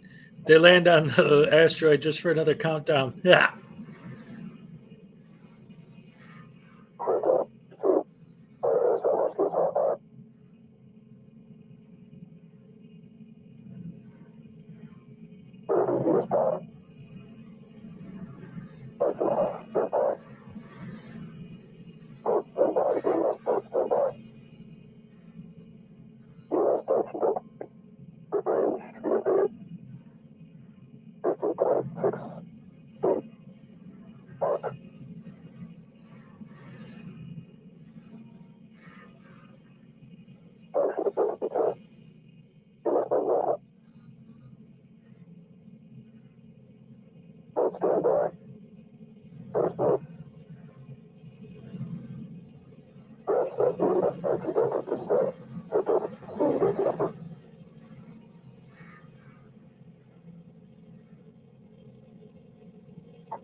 There's more than one face in that skull, baby.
I'm in the state of confusion after this.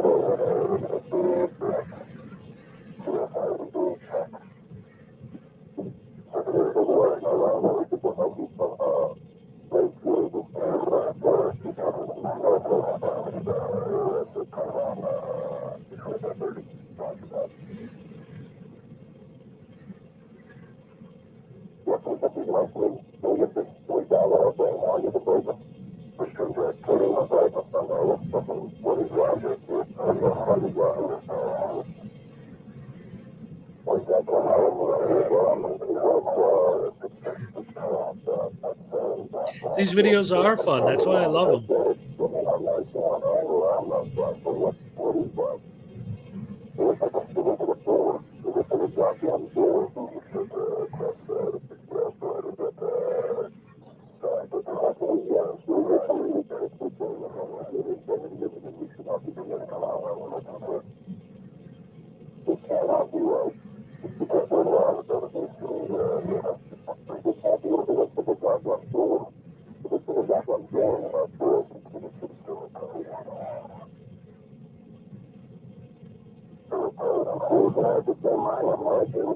There's a door. There's a door.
Um,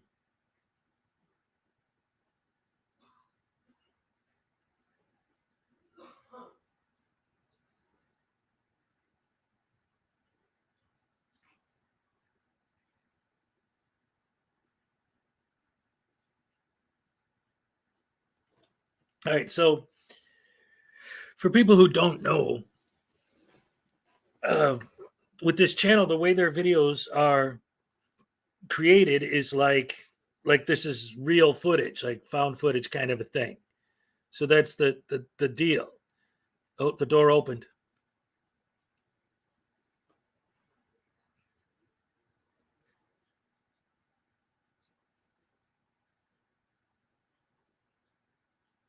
What the?